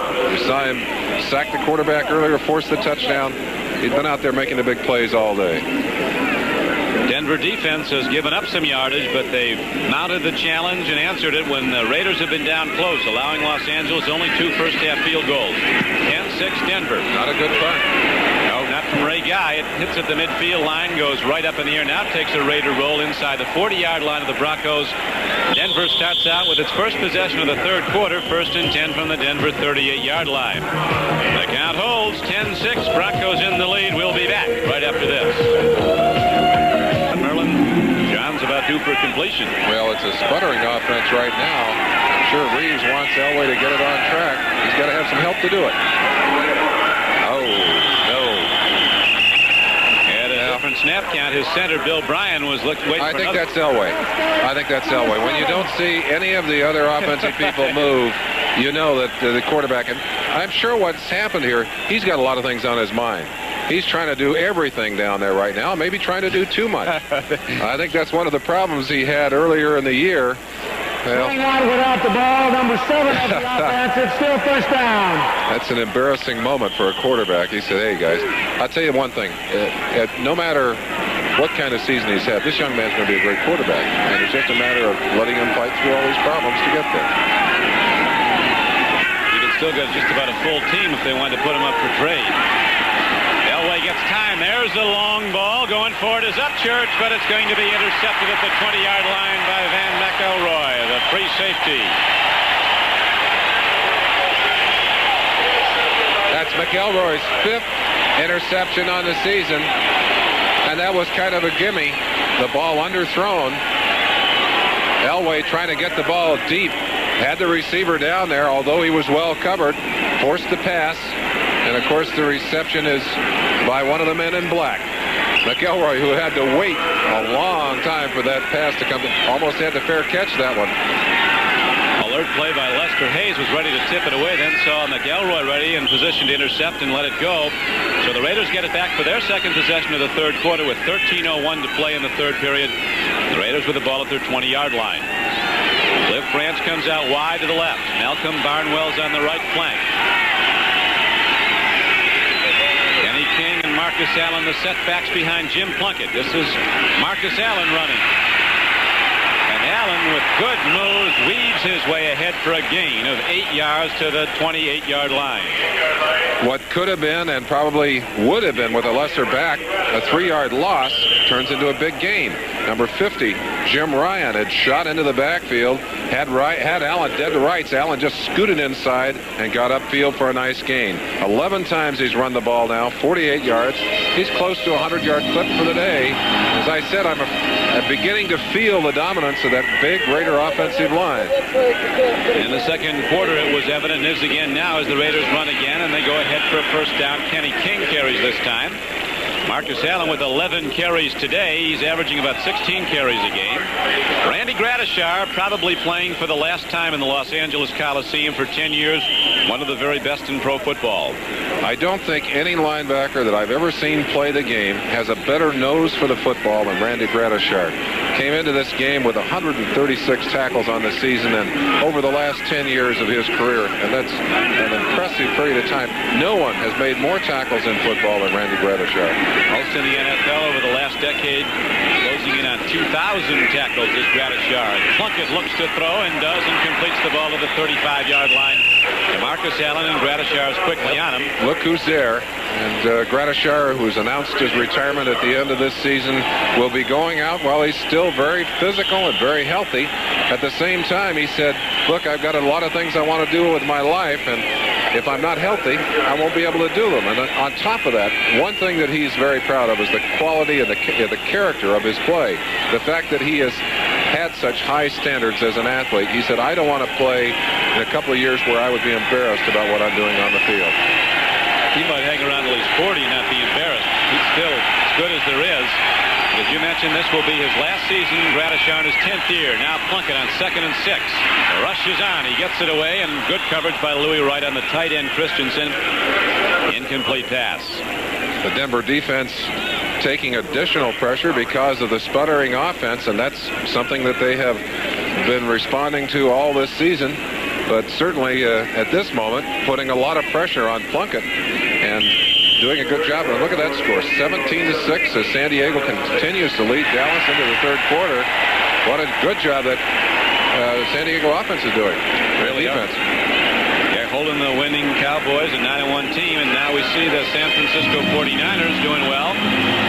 So are the Washington Redskins looking for their 9th win of the season against a team that's all but run up the white flag, the New York Giants. 3rd down and 5. Plunkett with a problem, gets it away, and almost a completion. Wow. Dennis Smith, the old teammate of Marcus Allen, they exchange shoves and then help each other up. Marcus angry again on that play. Has lost his cool a couple of times today. Plunkett getting tremendous heat as the blitz was all over him on that play. Still able to deliver the ball. Randy Gradishar We've shown him earlier. You see the intensity of the man. He's right there trying to get in there and jump the count. Missed it on that particular play. Still fighting to the inside. That's Mickey Marvin, 65. Now that's the kind of play that is spectacular. Going from one piece of action to another, finding that football. Here's the punt again by Ray Guy. Hits it well and very high. Zach Thomas takes it and takes 3 consecutive hits in the Raiders, but holds on to the ball. Denver gets it back at the 24-yard line. A 41-yard punt by Ray Guy, but it was very high and it was not returned for any yardage. So Elway and the Bronco offense still leading 10-6. We'll try again when we come back. Quarter. Elway pitched back. Nathan Poole runs and gets some yards. The Broncos have gotten very few running the ball today. Well, they've also had very few first downs. In fact, they've only managed 3 first downs on the day. You just can't control a football game when you can't control the football. So far today, the Broncos have been operating, of course, as we said, with some real disadvantages, mainly in the injuries to their running backs. They've had to change their strategy, go with 2 tight ends, 4 wide receivers, 1 running back, and they have just not been able to be effective against one of the strongest defenses in the NFL. John Elway, you see his numbers, 4 for 13, leading 413 for the 64 first half yards. Standing in, taking a look. Boy, he's got the gun, lets it go, and Upchurch is out there, but again, it is this time lost. Otis McKinney had the ball and lost it. Elway's arm is so strong, he threw that almost falling back. One of the ways to tell about a quarterback's relaxation and how comfortable he is to watch his feet. Let's watch Elway. Look how fast he is to set up. But I'll tell you, they're back on him already. Look at those nervous feet. He could feel the pressure, and now you see those feet come right off the ground as he is just knocked on his backside. That ball, luckily, was knocked away by Upchurch, who's playing defensive back on Otis McKinney and stripping the ball away from him. Elway, as you know, Merlin, knows this field well. Played in the City High School Championship game in Los Angeles. Came here regularly with Stanford to play against Southern California and UCLA. 3rd down and 8 for Elway. Stands in, he throws, and it's caught. What a catch at the 41-yard line. It's good. They're ruling it a good reception. Upchurch going to the moon to come down with the ball. Some kind of a mistake on that play, too. You don't want 2 of your receivers right on top of each other. And 2 of the Denver receivers were right in the same area, a collection of defensive backs. Upchurch still comes up with the football. Out of the shotgun, Elway doing a good job of getting back and gets this pass on target. This is not an easy target. But one of the knocks on Elway early was that he locked on a single receiver. You saw him there. Eyes only on 1 receiver. Again, you see 2 Denver receivers right on top of each other. They're lucky to come down with that ball. Great second look. Our producer, Kenneth Edmondson, and our director, John Gonzalez, said the Raiders stuffed the run. Ted Hendricks was the first man through to get Nathan Poole on a 1st and 10 play. Ted, they took him in at halftime, had a bruised thigh, looked him over, but he's so tough. I think his pain threshold, you probably hit him on the head with a hammer. He'd still come back in there and play. They got him. They got the cornerstone of a defensive franchise. Ian Millen, of course, coming out on a long yardage situation, passing situation. They'll put extra defensive backs, a little more speed in the ball game. Only 3 defensive linemen. Let's see if they get a blitz on it. 2nd and 10. Here comes the blitz. They go to the run. Free ball, and the Raiders are going to get it. And McElroy, the free safety, got the free ball, and now the Raiders have it inside the 40-yard line of Denver. Number 36, Mike Davis, is still on the ground out there. He was the man that blitzed. He dove right at the last minute at the ball carrier. Looked like he may have hit on the heels of the ball carrier. He's still on the ground, and that would be a costly loss to these Raiders. You see the play after as it develops, ball knocks away right there. 51, Bob Nelson, the man who knocked it away. Raiders able to get their hands on it. Let's see Davis coming from the backside. You see him right there diving. Maybe a heel to the face, perhaps. Hard to tell. The Raiders force a big one. And he couldn't hold it. He was holding with the right hand when it was knocked away. Looks like they're looking at the leg of Mike Davis there. You see him diving right at the back there. And then you see the ball knocked away. Nelson reached in from behind, swatted that ball away. McElroy, the man who got over and got on top of it, he's finally knocked down before he can get too far. But the Raiders have the football. That's the second turnover of the second half, and they have excellent field position. No turnovers for the Broncos in the first half. The Raiders had one that led directly to a touchdown. Here's a throw downfield. Kenny King caught the ball out of bounds. Good-looking play, but he was 2 feet the wrong way. I think he was more than 2 feet out of bounds. Maybe he was looking at that white line on the outside of the first white line, but he was way out of bounds for that one. And, of course, that's a quarterback's responsibility, too. Look how far he is out. I don't even think he would have been in bounds on the second white line. Plunkett right now 16 for 27 on the day, 138 yards, but still will go deep. And, again, the reason for that, he wants to stretch this defense. The Broncos, again, willing to give a few yards, but they've been toughest when they've had their back against the wall. They've demonstrated that all game long. The Raiders have challenged continually, but have only come away with 2 field goals so far. Denver still leads 10-6. Now the Raiders go to the run, and Frank Hawkins, a hard running back from Nevada, Reno. Although you didn't hear much about him coming out of college, he was third all-time in NCAA rushing, over 5,000 yards. Frank Hawkins, who rushed for 122 against the Cowboys in the upset win. Well, before this game started, Dan Reeves said that he felt this game would be a game that was lost and not won, and his reasoning was that someone was going to make costly turnovers. Well, you saw the first turnover and the result in 7 points by the Raiders, and now here in the early going of the second half, 2 very costly turnovers by the Broncos. 8.5 to go in the third quarter. We haven't seen the last of the turnovers in all probability. Here's a throw to an open man. Cliff Branch took the corner deep hard and then turned out on him. And the Raiders have a first down inside the Denver 15-yard line. Staying away from Mr. Wright, going it hard. And this is the area of the field that the Bronco defense has been toughest today. Plunkett getting a good shot here. Good play. You see him looking right, setting the play up. And again, they respect this man so much, Cliff Branch, that they just have to give him room. The end result, he takes advantage of it. And a nice completion for a first down. Let's see if they can get inside and get tight. Cliff Branch, 12th year in the league, hasn't lost a step. Marcus Allen rockets up free football. The Broncos think they have it, and the official's going to signal the same.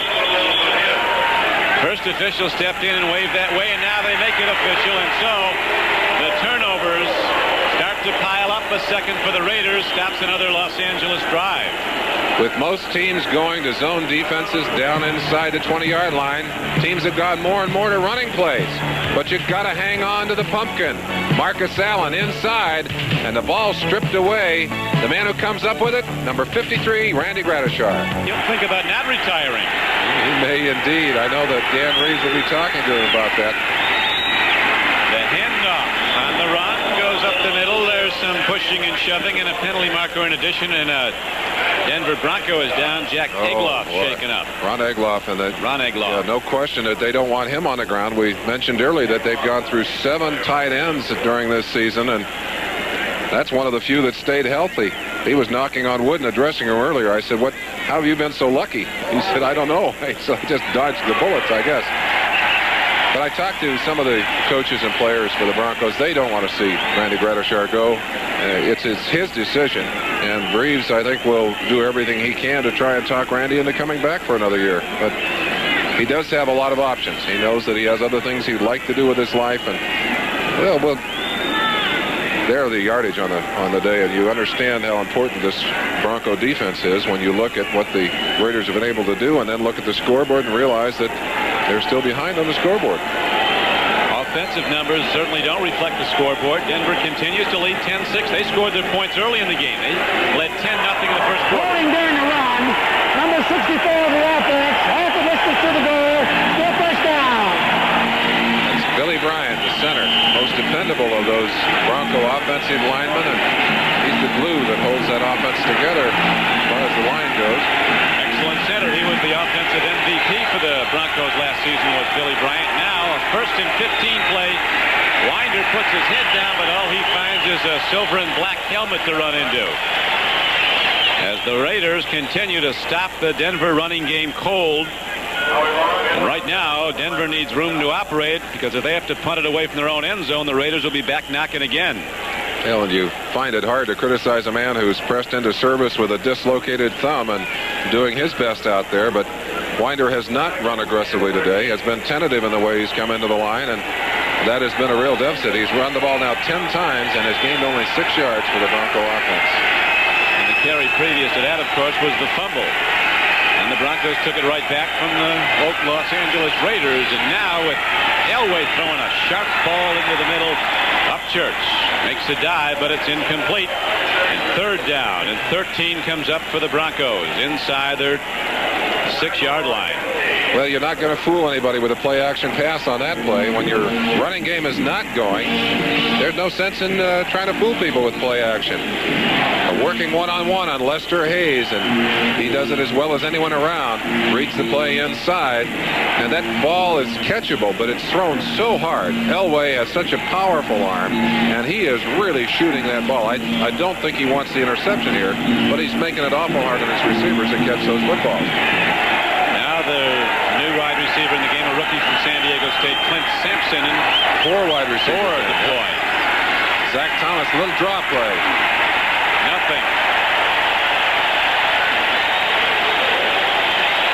Broncos try to catch the Raiders in the full pass rush, but it doesn't work.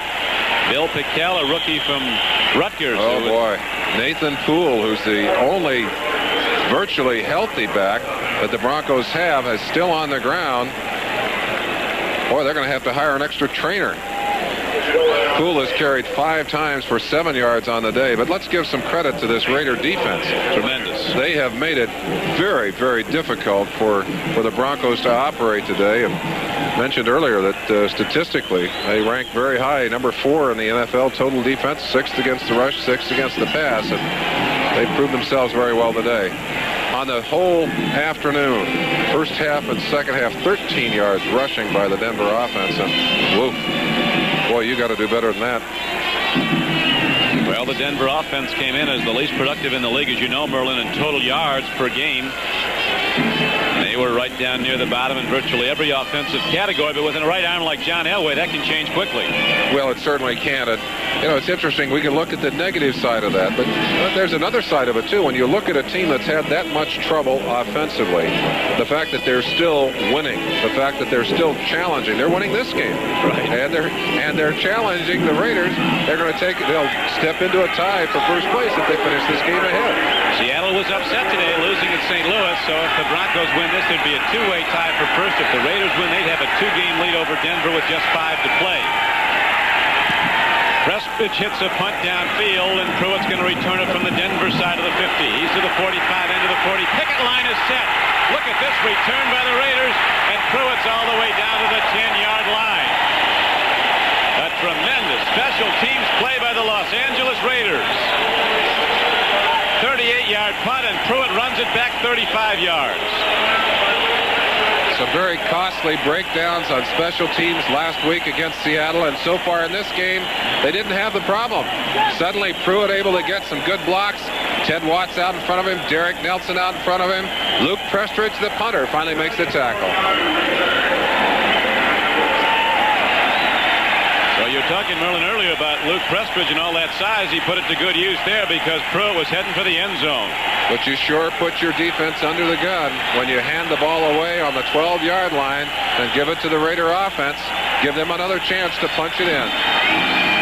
38-yard punt and a 35-yard return. Now it's the Raiders with the ball at the 12-yard line of Denver.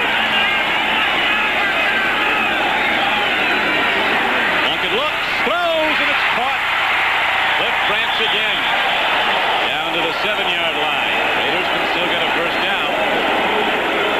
Mickey Marvin came all the way down from his guard position and just dusted Mike Harden down there. Knocked him all the way almost into the end zone. Little play-action fake using Branch's speed across. Dennis Smith, number 49, doing a good job one-on-one. You saw the feet flying by there. That was Mickey Marvin. Not a memorable season for the Chargers, Merlin, but certainly a memorable day today as they're leading Dallas now 24-6 in the third quarter. San Diego defense doing a great job. Marcus Allen heads in and takes it in for the go-ahead touchdown.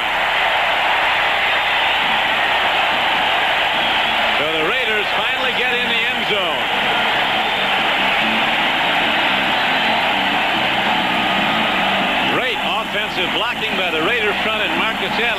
what to do with it as well as anybody in the league. Well, you can't dodge that many bullets if they're well aimed. And certainly the Raiders aiming well in this ball game have been denied a number of times. Not so on this drive. Tremendous blocking by Marvin inside. Dalby. Good job by Davis on the other side. Other players down. Charlie Hanna. The whole offensive line. Dennis Smith, the strong safety, down. Shaken up trying to make the play. He's coming off it all right. But with 5:52 left to play in the third quarter, the Raiders finally score their first touchdown of the game, and it gives them a 12-10 lead. Good job inside by Henry Lawrence, too, on that right tackle position. In fact, it was Lawrence driving hard on Chavis, making room over there for that play. You see Mickey Marvin, 65, jumping in the air. These teams really don't like each other. There's some emotion pumping out there. And has been for a long time. The Raiders have dominated the series. This is the 47th meeting over the years. The Raiders have won 33. The Broncos only 11. There have been 2 ties. Some of the Bronco wins have been very important games, though, like the AFC Championship game when the Broncos went to the Super Bowl in '77 when they beat the then Oakland Raiders 20-17. Right now, looking to extend the lead to 3 is Chris Barr, and he does. So a field goal separates the two teams with 5:52 to play in the third quarter. The Raiders scoring their first touchdown, and it's 13-10 Los Angeles. The first of the day for the Los Angeles Raiders, and they now take the lead after the extra point by Barr, 13-10. You have to think, Merlin, that Elway's got to hit the big play because the Broncos aren't going to get in position to score running, at least the way this game has gone. No, I'm sure the Raider defense thinking exactly what you done. Barr kicks it off. Zach Thomas. There's a full gainer out to the 23-yard line. Broncos going offense there. 1st and 10. 21-yard return. Otis McKinney, the man down to seal off that play. Zach Thomas trying to find a little room, would like to have brought that one out. I'd say they're in a tough position down there, though. The Broncos have not been able to run the ball effectively, have not been able to get enough time for Elway to really be comfortable back there. The Raiders will continue to pressure him and harass him and hope he makes another mistake. Elway takes a look, loops it out. Will Hyde is in the game, and he catches the ball for a first down for the Broncos all the way out to the 44-yard line. A 20-yard game. Gerald Wilhite is finally heard from. And Wilhite limping as he finished that run. As we mentioned, he had been held out of the lineup because of injuries. They put Egloff back in there in a kind of a shotgun, a wishbone position to do some blocking. Howie Long putting the pressure on. This is a fine throw by Elway. Now watch Wilhite as he pulls up on that sore hamstring, pulling back on it. But you see why they're so sorry to have him out of the lineup. He is a real threat. In for one play, resulting in a 20-yard gain. So the Broncos have it now 1st and 10. Pitch back to Poole, who's back in.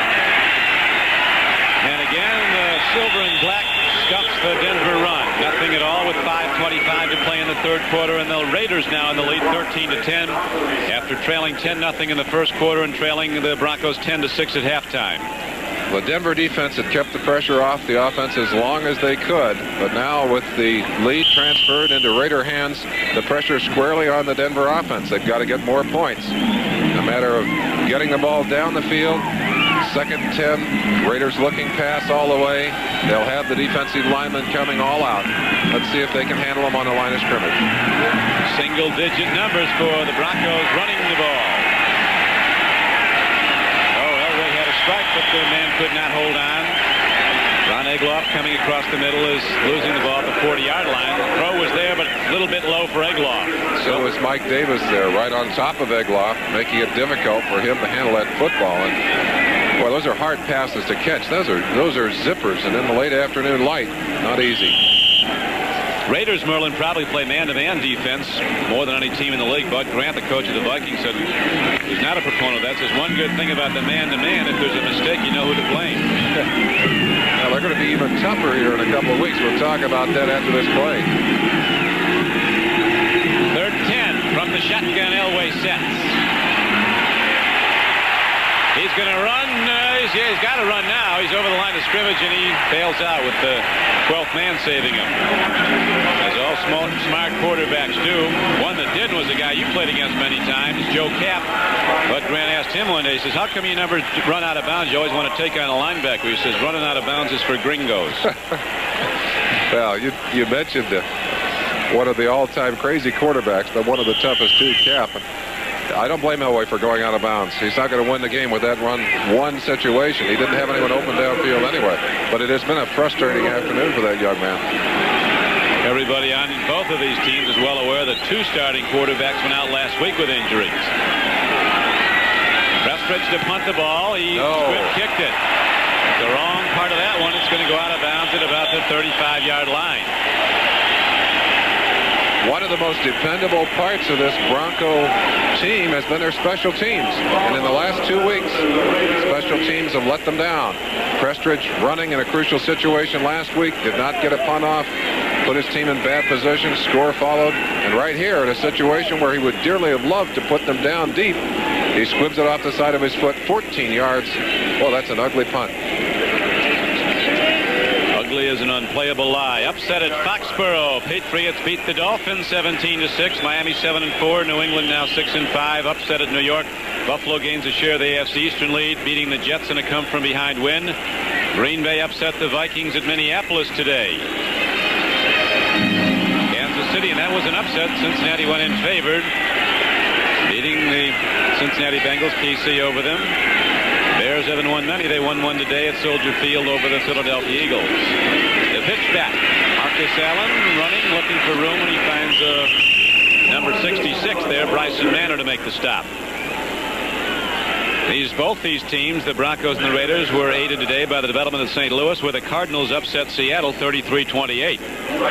Tom Jackson certainly providing some inspiration early in the game. They'd like him to make another one of those inspirational plays here, coming all the way across on the backside, gets a handful of black jersey. They'd like to strip the football away. They're thinking turnover right now on the Denver Bronco defense.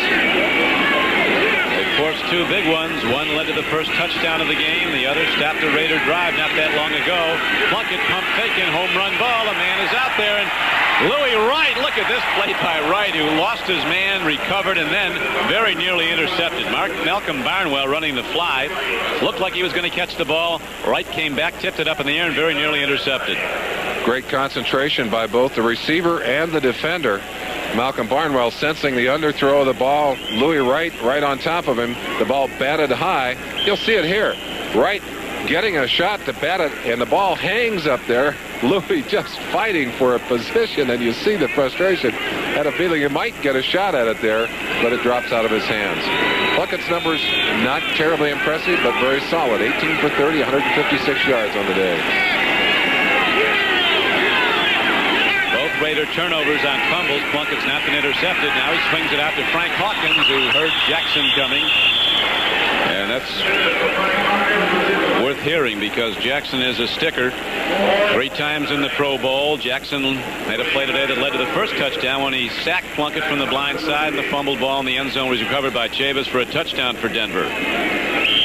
We've talked a lot about the linebackers for the Denver Broncos today. That Merle Moore, linebacker coach for these Broncos, put together a great linebacking unit up there in Denver and then went out to coach for the Raiders. Now has gone back to Denver and has managed to put some youth into a linebacking core there that, again, is really taking charge on the field. Zach Thomas, who ran back a punt for a touchdown in the first Raider-Bronco game, coming up to fair catch this one. He loses the ball. Raiders have it. 28-yard line. The Broncos still have it. 2 Raiders were on it. Well, I'll be darned. It looked like that ball is controlled on the sideline, but the referees are indicating a Bronco football, and almost shades of last week on a short punt. Zach Thomas dropped one last week, took his eyes off of it. The ball was turned over and turned into a touchdown. 2 of the Raiders fighting for the ball, and look at that. He just slipped in and stole the football. Zach Thomas got over there and made amends for that mistake. Got over there and snipped that football out. Gives it back to the offense. Merlin and Zach better take a page from Greg Pruitt and fumbled his in the pregame. Well, I'll tell you, that is frightening. And here's some more. There's the big final. It affects the AFC West. The Cardinals, who haven't won many, upset the Seattle Seahawks. Cleveland blanking Tampa Bay. Tampa Bay 1-10, and so are the Houston Oilers. They won today. Beat the Lions. 1st and 10 to the run. Winder looks for room, and finally they break a play. The first successful run play for over 10 yards of the day for the Denver Broncos. A gain of 13 yards on the play, 16 yards all the way out to the 43-yard line. Dan Reeves says it's about time we got to run. Here it is right here. Winder taking a little inside handoff. Raiders, I think, anticipating pass, have been able to shut off most of the running plays. Mike Davis, number 36, comes up and puts a stick on Winder, but Winder's finally got them a first down rushing the ball, and I believe that's a first for the day. It's interesting to see him carry it in the left hand, too. The right hand is taped. We saw earlier when he ran that way, the ball was knocked free, and the Raiders recovered. Now on 1st and 10 from the 42-yard line, Elway takes a look and hands off again. There's a loss of 4 yards on the play. That time Sammy Winder never got started. Trying to turn upfield, he slipped and fell, and Long was right on him. There are a couple of pockets of loose turf out there because of areas in which the water was on the field. He hit one. Monty Clark and the Lion fans aren't very happy about that. The loss at Houston. The Steelers, with the best record in the American Conference, they're now 9-2. Look at that score. Wow. Chargers continue to lead Dallas and San Francisco, dominating New Orleans at Candlestick Park up the coast.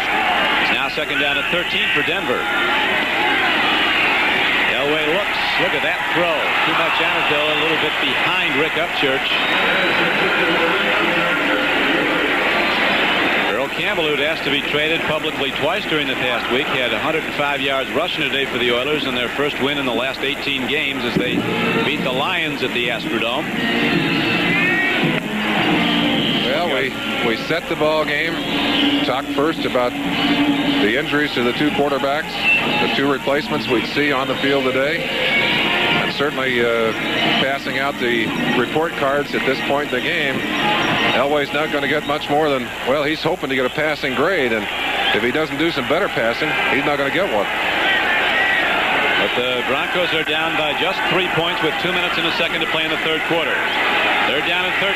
Elway is sacked by Bill Pickell, the rookie from Rutgers, who's as fast as a linebacker. Big defensive end who knocked Elway out of the game in the first meeting at Denver. Well, I got to believe a little deja vu there as Pickell sweeps in from the right-hand side. Elway nervous, actually backing up before the snap on that play. Number 71, Pickell, just blowing in from the outside. A little stunt over there.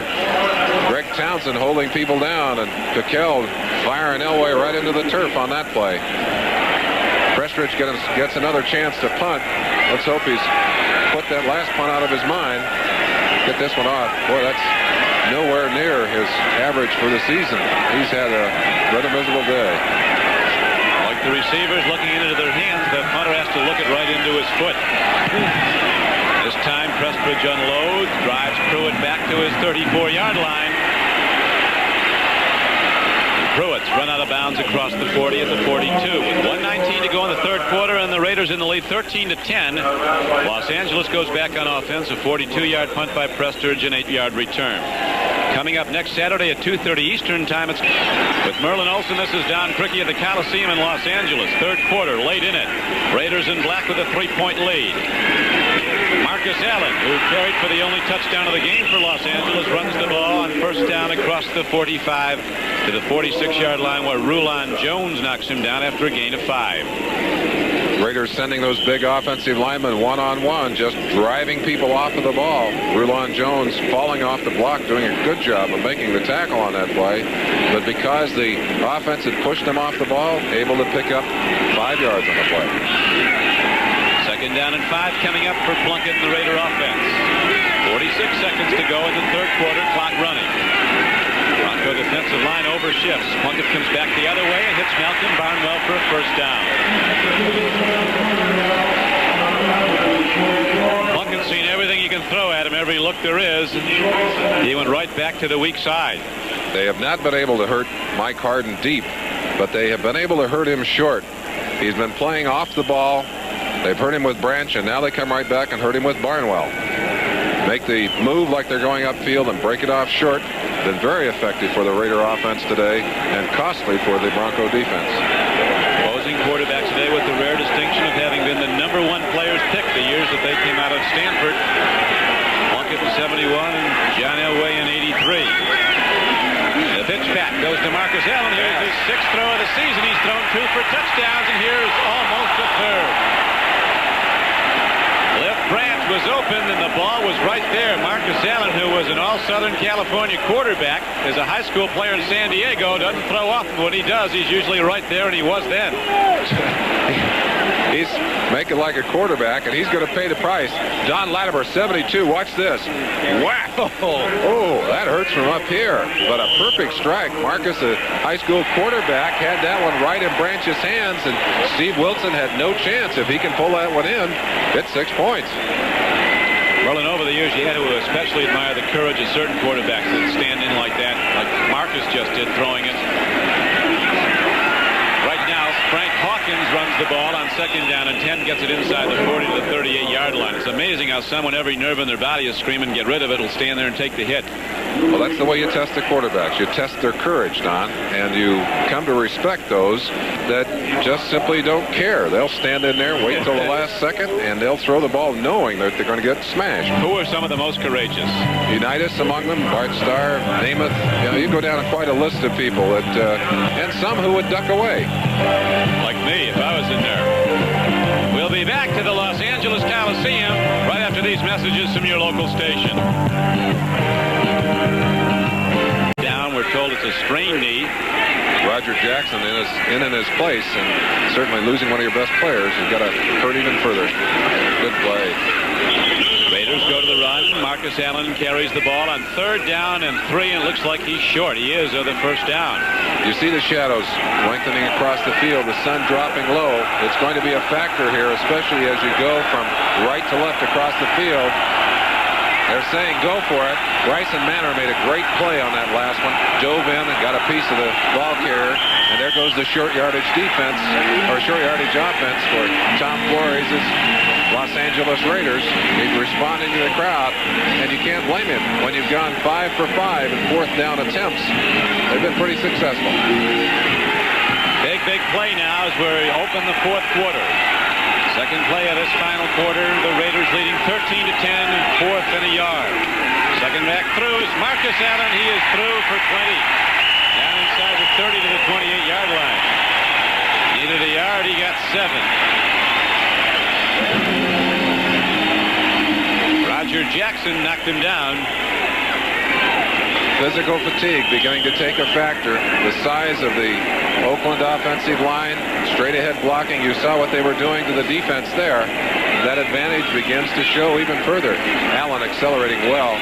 It's the linebackers in the secondary who are having to make the bulk of the tackles now, and that's not good news for the Denver defense.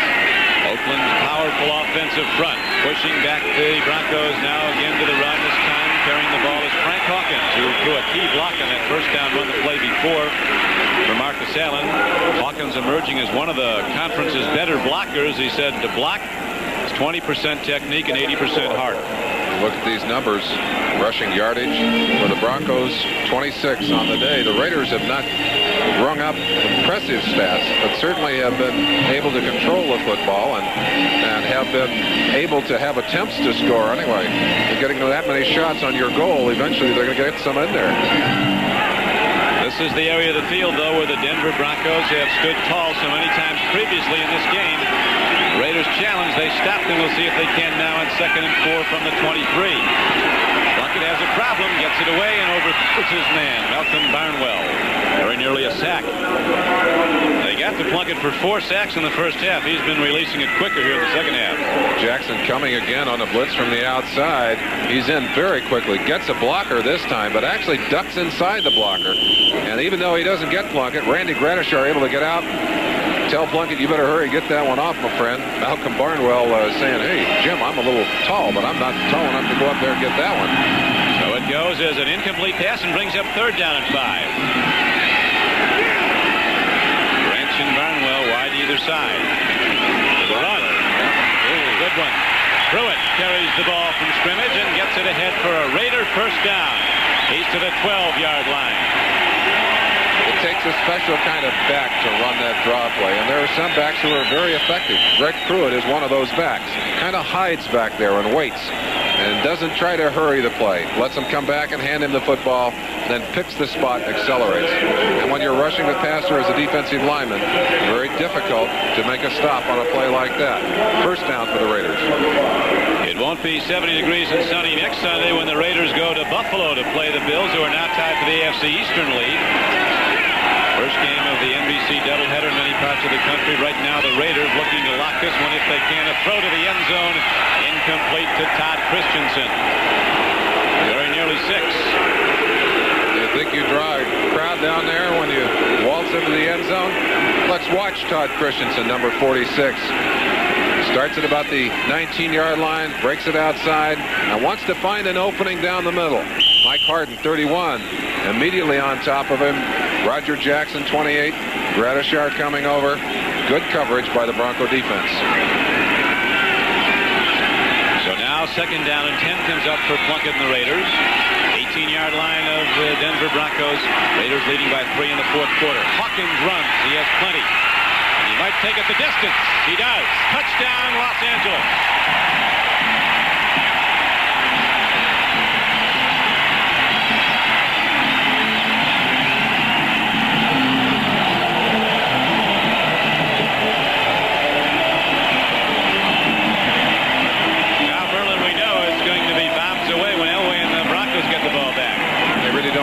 Choice now. They didn't anyway. They weren't able to run the football. But when you keep hammering long enough and hard enough, and you have the speed to get outside, Hawkins following a fine block out there by Marcus Allen, and it was a missed tackle by Steve Wilson, number 45, that allowed Hawkins to make that move, get away, and plant himself firmly in the end zone. Excellent block also by number 73, the left guard Charlie Hanna. Oh, bad snap. David Hum, number 11, who just recently picked up, taken out of retirement, allowed to come in and start relearning the Raiders' offensive system and installed as a holder. He's one of the best over the years. Couldn't get his hands on that one. But it's a 19-10 lead for the LA Raiders, and we'll be back with their kickoff in a moment. Finds his way into the end zone in spite of a last-ditch effort by Tom Jackson.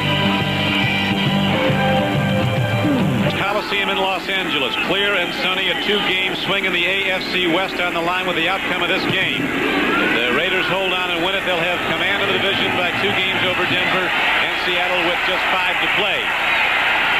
The Broncos can gain a share of first place, though. If they can come back and win this, they need a touchdown, extra point, and a field goal to do that. They trail 19-10, but there's a lot of time remaining. 11:35 to play in the fourth quarter. Zach Thomas returned the kick. Elway and the Bronco offense comes out to go throwing. There are really 3 battles taking place on the field in any game. A battle between the offenses and defenses of both teams and the special teams of both teams. And the Raiders special teams have taken a definite advantage in this ballgame, especially in the second half. They really come alive in the second half. Denver's pinned in their own end. First and 10 for Elway. Ron Egloff goes in motion. Green, and well done. There'll be room here to run. Right ahead is Winder, and he's across the 25-yard line for a gain of about 8 or 9 yards on the play. Rod Martin made the knockdown for Los Angeles. When you're pinned down and you're hurt, you've got to make things work. You go to the grab bag, you come up with some tricks, and sometimes they work. That one did. Very effective middle screen. A real run for it in the AFC East. Miami and Buffalo share the lead after the Dolphins were beaten today. The Bills won, and New England a victor, and Baltimore a loser. So the Colts and New England 6-5, just a game behind. Favorite Jets are nowhere. They were favored at the outset of the season. Second down and a yard. It didn't look like the Broncos even got to the line of scrimmage. Howie Long came up to make the hit on Sammy Winder. The trainers come out on the field as apparently one of the Broncos is down and hurt. Nathan Poole limping back to the huddle. He's not the man that was injured. 64, Billy Bryant, the center. We'll see Mark Cooper maybe in at that center spot. Bill Bryan, the best offensive lineman on the Denver team. Keith Bishop, number 54, going to go to center. Keith Bishop goes in. There's the Central Division. The Steelers with a lot of defense. So rolling in the AFC Central. Cleveland, a winner today, is second. Here's, we talked about the two-game swing on the outcome of this game. The Raiders will have a command by 2 games in their division with 5 to play if they win, and they're leading now 19-10. Tom Flores has been part of the Raider operation for a long time. Has been head coach for 5 years, but has been an assistant since '72 and played with the team prior to that. 3rd and 2. First down. Looks like he got it. Winder on the 3rd and 2 carry, slanting to the right. Nelson knocked him down, but the Broncos get a very important first down. Running in behind the middle of that line with the injury to Bryant. They've now got Keith Bishop in at the center, Tom Glassick in at one guard, Paul Howard at the other, and it's Glassick pulling over on the short trap, making room for that play up to the inside. Big first down. And this is Glassick's last season, too. He's announced his retirement, that he's not going to play again next year. I think he's one of the most colorful players in the NFL, and certainly one of the most interesting. Turn to his toy soldier collection. He's got a Hall of Fame collection. An expert in that. But right now, it's Elway gunning the ball for a strike and a first down to the 40. John Elway again pumps and delivers the fastball right down the pipe. Matt Millen and Bob Nelson converge on Ron Egloff, but it's a Raider first down. Bronco first down. Staring right down the pipe. Elway back. Again, locked in on a single receiver, something he's going to have to learn not to do. In this particular case, able to throw between the 2 linebackers and able to make the connection. But that's costly. Linebackers, defensive backs, watch a quarterback's eyes. He's got to be moving around, looking at other receivers. Can't just watch one all the way. That time it worked. 10-yard gain. 9:05 to play in the game. Elway with a problem. Gets it away, and it's incomplete. It'll be 2nd down and 10. This telecast is presented by authority of the National Football League. Not yet. There's a throw, a strike in an open field for Ron Egloff. He's inside the 40, inside the 30, and down to the 28-yard line. You think he was listening to us? I tell you, Marino is certainly self-assured. Somebody said to him during the week that he's a lot like Joe Namath. He said, the one big difference, I'm better looking than Namath. Well, this pass is better looking than just about any that young John Elway has thrown today. Good strike. Good job of getting open by Egloff on that particular play. Beats Mike Davis one-on-one. Ted Watts over to get a piece of it. McElroy over there to finally dump him on the ground. But that's a big first down. Let's see if they can take advantage of it. Egloff's second reception coming in this drive. Good for a total of 43 yards and first downs. From the 28, Elway takes a look. Timing pattern, another fastball. Right over the middle, and a slant pattern. Upchurch can't hold on, and the Raider coverage was excellent, led by 37 Lester Hayes. Raider style of defense, intimidation. They hammer on you out there. They made an acquisition this week that's going to make this defense even tougher. Mike Haynes traded from the New England Patriots. Look at the fire on this ball. Even in slow motion. That is slow motion. Lester Hayes right there doing a good job of reacting. Talked to Mike Haynes yesterday. He is just thrilled to be coming in to play for this Raider team, and boy will he fit in. That's a normal speed on that pass. Hey, that's 95-mile-an-hour fastball there. Put a hole outside. 2nd and 10. The play is whistled dead as penalty markers go down at the line of scrimmage with 8 minutes and 4 seconds left to play. Raiders trailed in the first quarter 10-0. They now lead 19-10. When things go sour. Illegal snap on the center. When things go sour down there, it just doesn't work, and it just disorganized on that last play as the ball was snapped to the wrong time. Several of the players already up, and looked like it was a first sound snap. Center was not up with it on time, and the ball will be marked off 5 yards. 2nd. Third start, number 54 of the offense, still 2nd down. Keith Bishop, who's come in to play for Bill Bryan at center, he was shaken up. Called for the false start. You don't need that. Certainly the man who must start everything, must call those blocking combinations, is the offensive center. And one man that you don't like to see disappear on that offensive line is your center. Now you've got a new quarterback and a new center in there. Merle, we see a lot of defensive linemen shift just before the snap. The Raiders seem to do it less than most teams. They're pretty much come right at you a certain way. They line up and say, come and get us. Right now on 2nd and 15, Elway takes the deep drop. He looks, he throws, he has a man, Watson, open for a moment, and a penalty marker down. Penalty on the far side of the field. Elway now 9 for 25, 149 yards, 1 interception on the day. This Raider defense, an intimidating kind of defense. They just come after you, come after you, come after you. They hammer on you physically. And they make it difficult out there, especially if they can get up on you. If they know that they've got the edge. They bring a lot of people. They're rotating a lot of people into that line. I talked to Earl Leggett, their defensive line coach. Number 76 of the offense was holding. It's still stay down. Ed Moransky. No, not Ed Moransky. That's the other side. Ken Lanier. You're looking at one of the real wild men. People up in Denver remember that man. Played a lot of football for the Broncos. Went on to the Browns. And he's come back here and done an exciting job for these Los Angeles Raiders. Tough-looking man. He could stare a dog down off a meat wagon, somebody said, at Lyle Alzado. He scared me. Elway with the problem. Gets away from it. He looks. Some of his players quit on the play. It's a first down throw. One of his players was open in the end zone, Upchurch, and thought he was sacked. Stopped running. But Elway finds a way, and so on 2nd down and about 25 yards, he throws for 32 and a first down. I believe that's Steve Watson's first reception on the day, but what a big time. Now is that Sampson catching that football down there? That's Sampson catching the football down there. But Elway doing a magnificent job of escaping this pressure. That's Townsend, 93. Alzado, 77. A body lock there. Gets to the outside and gets that ball off. Watch the catch down deep here. 84, Sampson, Clint Sampson, and that's Watson right there with him. But it's Sampson pulling that ball down, 1st and 10.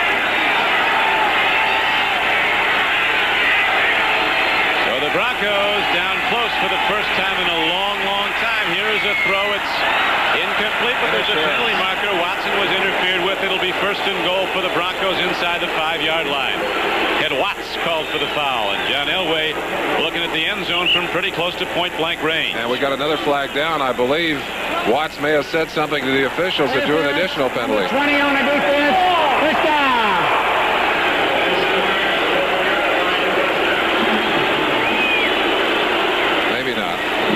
Chance there, though.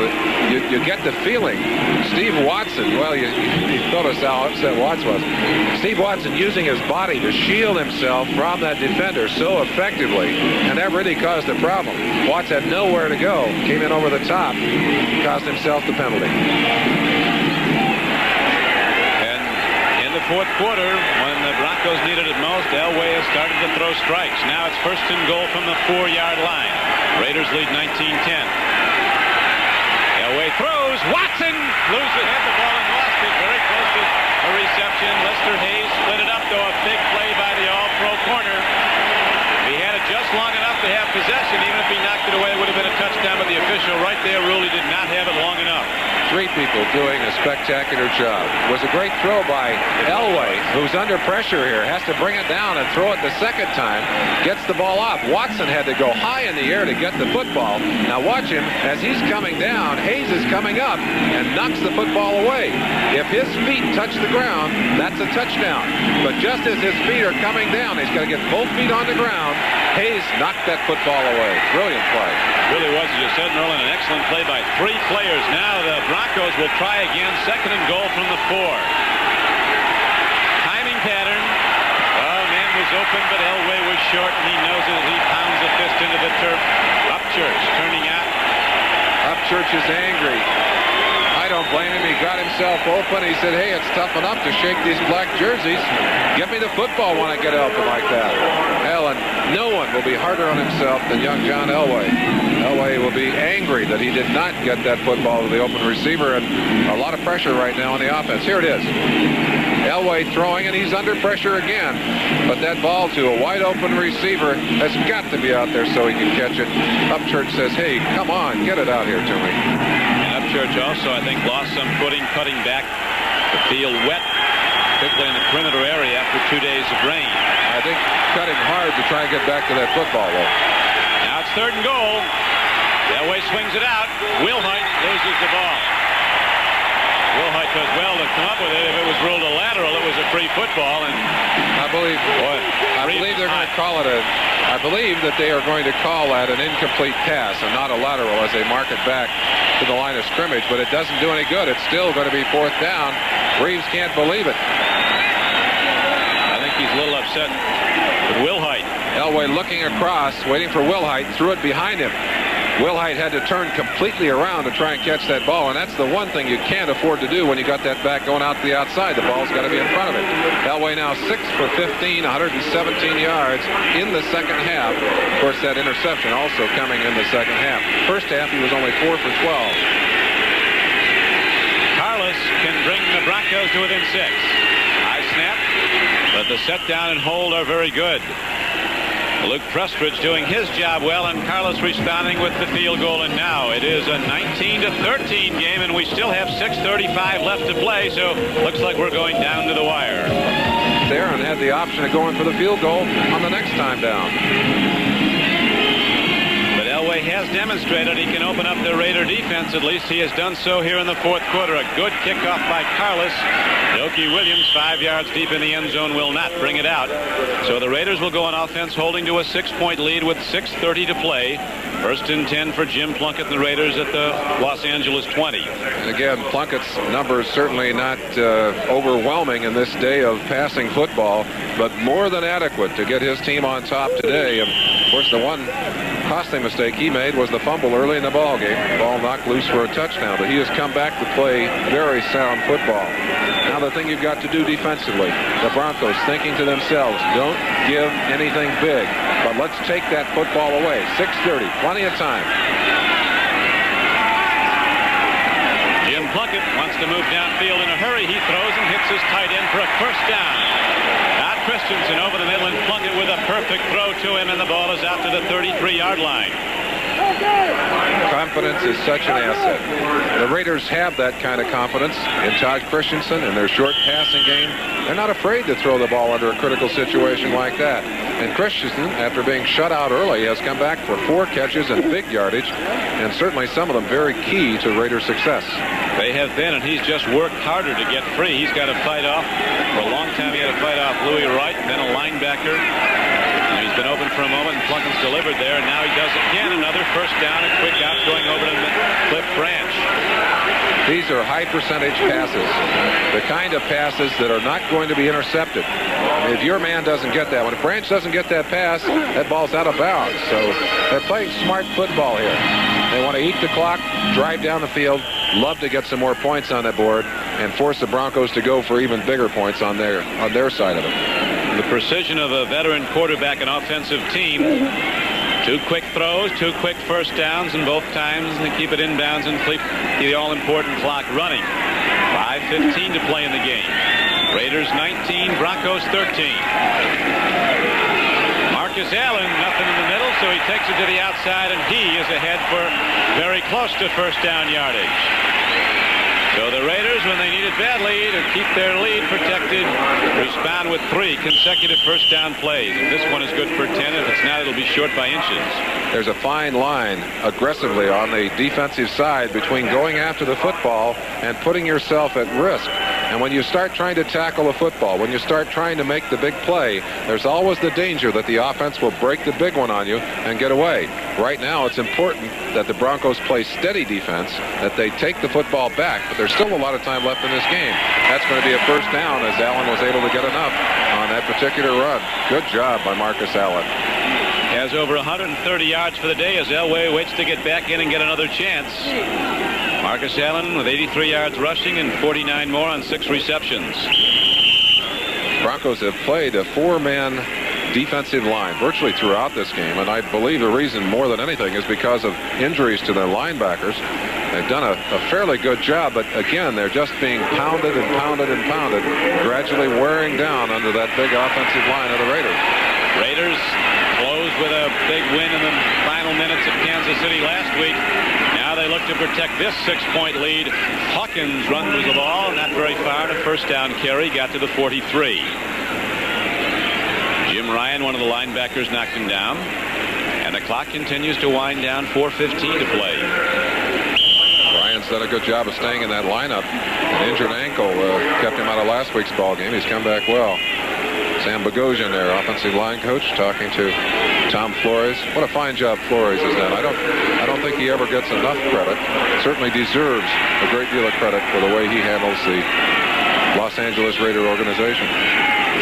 Dan Reeves, you can see the tension in his face as he looks for his defense to get the ball back. Here comes Jackson. He strips the ball. It looks like the Denver Broncos have it. They do. Jackson again. They ought to give this guy a game ball as gold-plated. The 5th sack of the day by the Denver defense. And, of course, at the crucial time, you've got big play people that got to perform for you. Jackson coming from the left side. That's Hawkins. He gets by here. But it's just reaching out with that left hand. And Plunkett, who does not grip that ball tightly, has it swept out of his hand right here. The Broncos recover. They now can put Elway back in the game and set their sights on the goal line.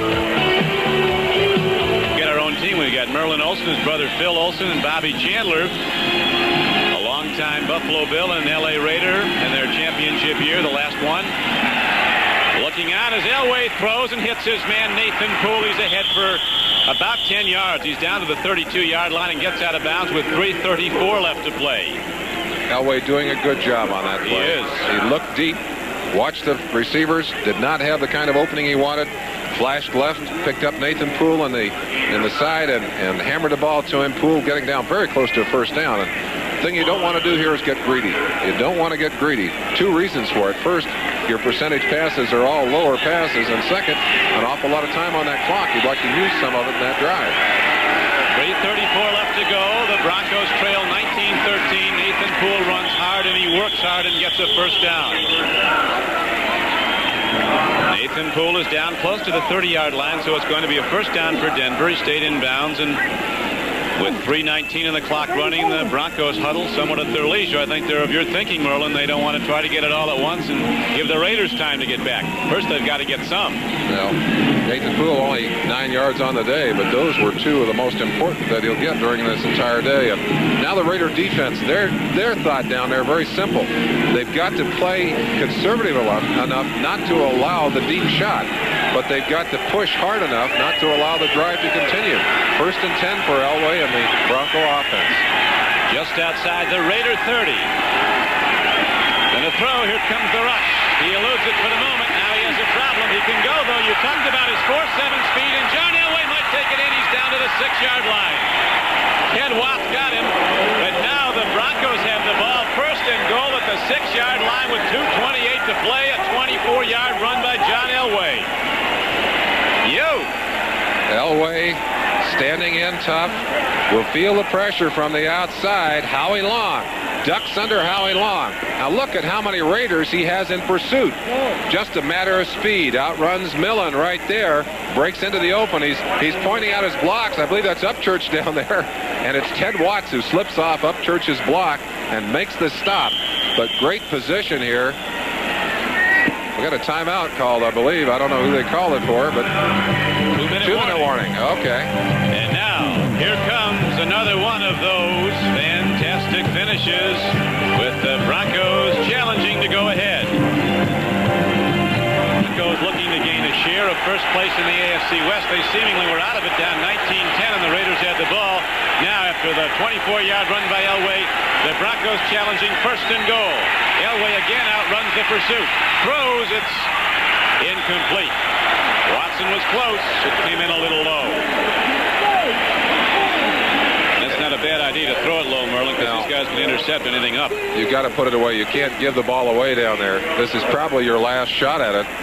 Dan Reeves talking to Wilhite on the sideline. Will send in the play with his offensive back New play coming in. Jack Squires coming in. Ted Hendricks off the field. Hendricks was the man who was responsible for containment on that last play and just did not have enough speed. As we said, playing with some injuries, not able to control Elway to the outside. But Elway's pass just slightly low. Watson went down to try and dig it out. Couldn't get it.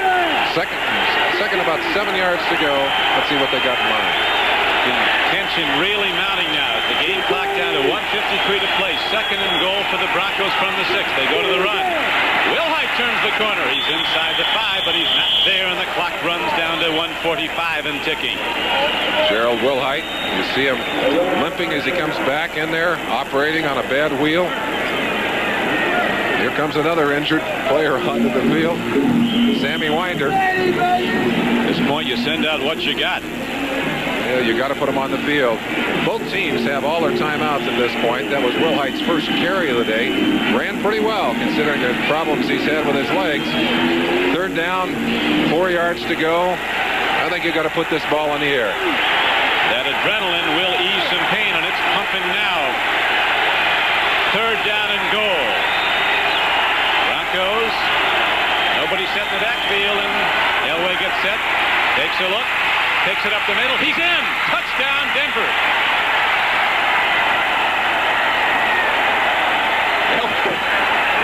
Strikes the ball. What a football game. You look at back. Broncos ever hold on to win this. Number 57, Tom Jackson, stands taller than all the Broncos who played so well today. Well, and no matter what the numbers are, the basic rule in football is win the game. And if they can hang on now, John Elway, quarterback a record, and you saw that hug from Reeves, not a design play, not a design run, but a perfect quarterback draw. Everyone rushing to the outside. Elway saw the opening and zip, put himself in the end zone. Tremendous comeback, and now that missed extra point by the Raiders after their last score looming so large, Carlos can put the Broncos in the lead, and it's up. And it's good. And Denver, with 58 seconds to play, has a 20-19 lead. Let's go back and take another quick look at that play. Again, Elway looking for the pass here, but notice how all of the defenders end up being pushed outside. Elway sees the room inside. Jack Squires, 58, the man who's diving for him. Elway diving for the end zone, and he makes it. But over the years, nobody's come back like the Raiders have, and they have 58 seconds to get in field goal range. 9 points down late in the game to lead 20-19. The kickoff. To Doki Williams. He's a flyer. They hem him in and down him at the 30. 17-yard return, and now, with 51 seconds left to go, Plunkett and the Raider offense comes out. And in any ball game, it comes down to the final seconds, comes down to maybe one or two plays. This will go down as the most important offensive play of the day. A scramble. No one open. John Elway making the most of that opportunity. And is that young man happy? I think this ball may bounce 50 yards in the air. Wow! Great second look from the ground level. Our producer today for NBC Sports, Kenneth Edmondson, our director, John Gonzalez, as the Raiders now with 1st and 10 at their 30, trailing by 1. Plunkett has time. He has a man. It's Christensen. He is across the 45 to the 47. And the clock runs down to 40 seconds and running. Raiders have all 3 of their timeouts. They take one here, 40 seconds. Chris Barr on the sideline. It may come down to an opportunity for that young man to drop it over the goalpost, and of course with a 1-point lead, that's all they need. The Raiders, though, they don't really like it till they're behind late in the game. They know all about coming back to win, and they could have a chance and very near soon, and nobody knows that better than Dan Reeves. He certainly doesn't. Reeves, of course, Joe Collier, you see him there. He's the man who will call the defensive signals. And without that man right there, Roger Jackson, under a lot of pressure. We showed you earlier, Dennis Smith, starting safety, is out of the ball game. You're going with a young man in there who doesn't have that much experience. Your defense is tired. They've been on the field a good part of the day. But right now, it's down to this. You've got to shut down the Los Angeles Raiders. You've got to keep them from getting in field goal range. You They've got to protect that 1-point lead for John Elway. John Elway came into this game after being relegated to the bench, said, "I'm ready now," and he was. The first half wasn't too productive, but the second half was. Look at that, rushing. Elway has run 4 times for 32 yards. The entire Bronco backfield has only run 29 yards in 22 attempts. Plunkett against a big rush, gets it away. Christensen has the ball and gets away. It's a race to the end zone. Christensen inside the 30. It's going to come back on a clip. They would be in field goal range with 30 seconds left, but there is a call going to be called against the LA Raiders. You talk about a flip of emotion. Christensen breaking away, and it appeared that he had an open field, at least for a good gain. Dokie Williams coming in, trying to do a little bit extra, clipped on the backside. They're going to mark 15 yards back. They're going to end up virtually in the same place that they started to play. The game clock showing 30 seconds to play. Red Cashin, the referee, steps off the yardage to the 49-yard line of Denver. Very good use of the hands during the run. Number 85 of the offense. It's still first down. Well, it's a 10-yard penalty instead of a 15-yard penalty, so they go back to where they actually make 3 yards on the play. But there's the push right there. Number 85, Williams, getting the shove in the middle of the back. And, of course, they mark it back. One thing we're sure of, Merlin, there won't be any overtime. 20-19 the score, 30 seconds to play. Denver on defense has the lead. The Raiders. Jim Plunkett throwing. Again, he goes to Christensen, and again he comes up and comes down with the ball.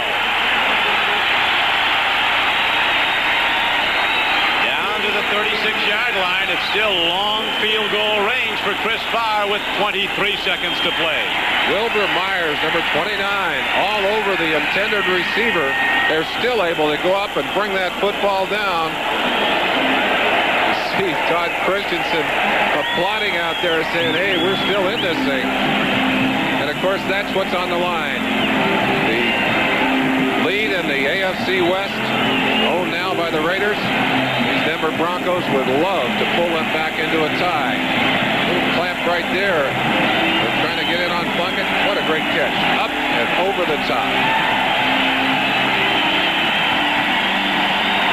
Ross Schneiderman, our NBC statistician, with the numbers on Plunkett. 24 of 39 for 225 yards. Now they really come alive at the Coliseum in Los Angeles.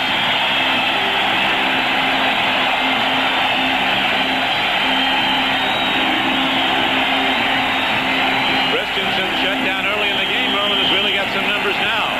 He certainly does. 6 for 86 yards in the ball game. And the pressure again squarely on the shoulders of the Bronco defense, and they have responded with big plays all day long. Merle Moore there on the left, the linebacker coach. It's his linebackers that have made some of the biggest. They'd like to make another one here. 13 years in the NFL. Jim Plunkett has been here 100 times before. So is Jackson, who's after him again. Here's a throw, a timing pattern, and it is caught out of bounds. Not completion.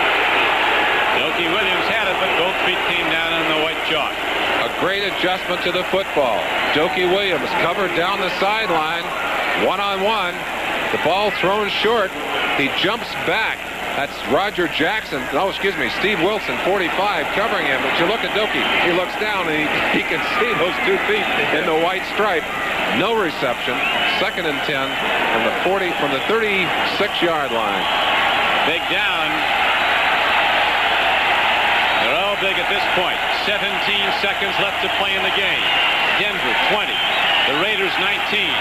Plunkett dropping for Los Angeles. He has Christensen. He's in field goal range now as Christensen is down to the 23-yard line. They stop him in bounds. They're going to have to call a timeout. It's going to come down to a final play, and it looks like it's going to be Chris Farr with everything hanging in the balance. Farr 2 for 3 on the day has been good from 28 and 42 yards. Missed from 28 yards.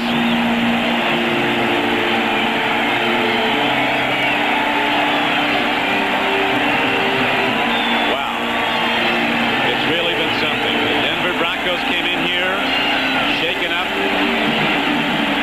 ready to play, and they played hard all day. Their defense kept them in it early, and then the Raiders, with that great power in the offensive line, mixed the run and the passing. Came from a 10-0 deficit, did the Raiders, to a 19-10 lead in the fourth quarter. But the points scored in this game, have taken a 1-point lead, 20-19. And now Chris Barr's on the field. It'll be a 40-yard attempt from virtually straight away. Upright, so Merlin get an awful lot narrow when the whole thing's on the line. 4 completed passes in that drive to Todd Christensen, and he set it up. He's allowed a missed chance. Let's see if they can capitalize. David Hung's had a problem holding. This time he doesn't. The ball's on the way. He spins it up and throw, and the Raiders are going to win the game. 4 seconds left.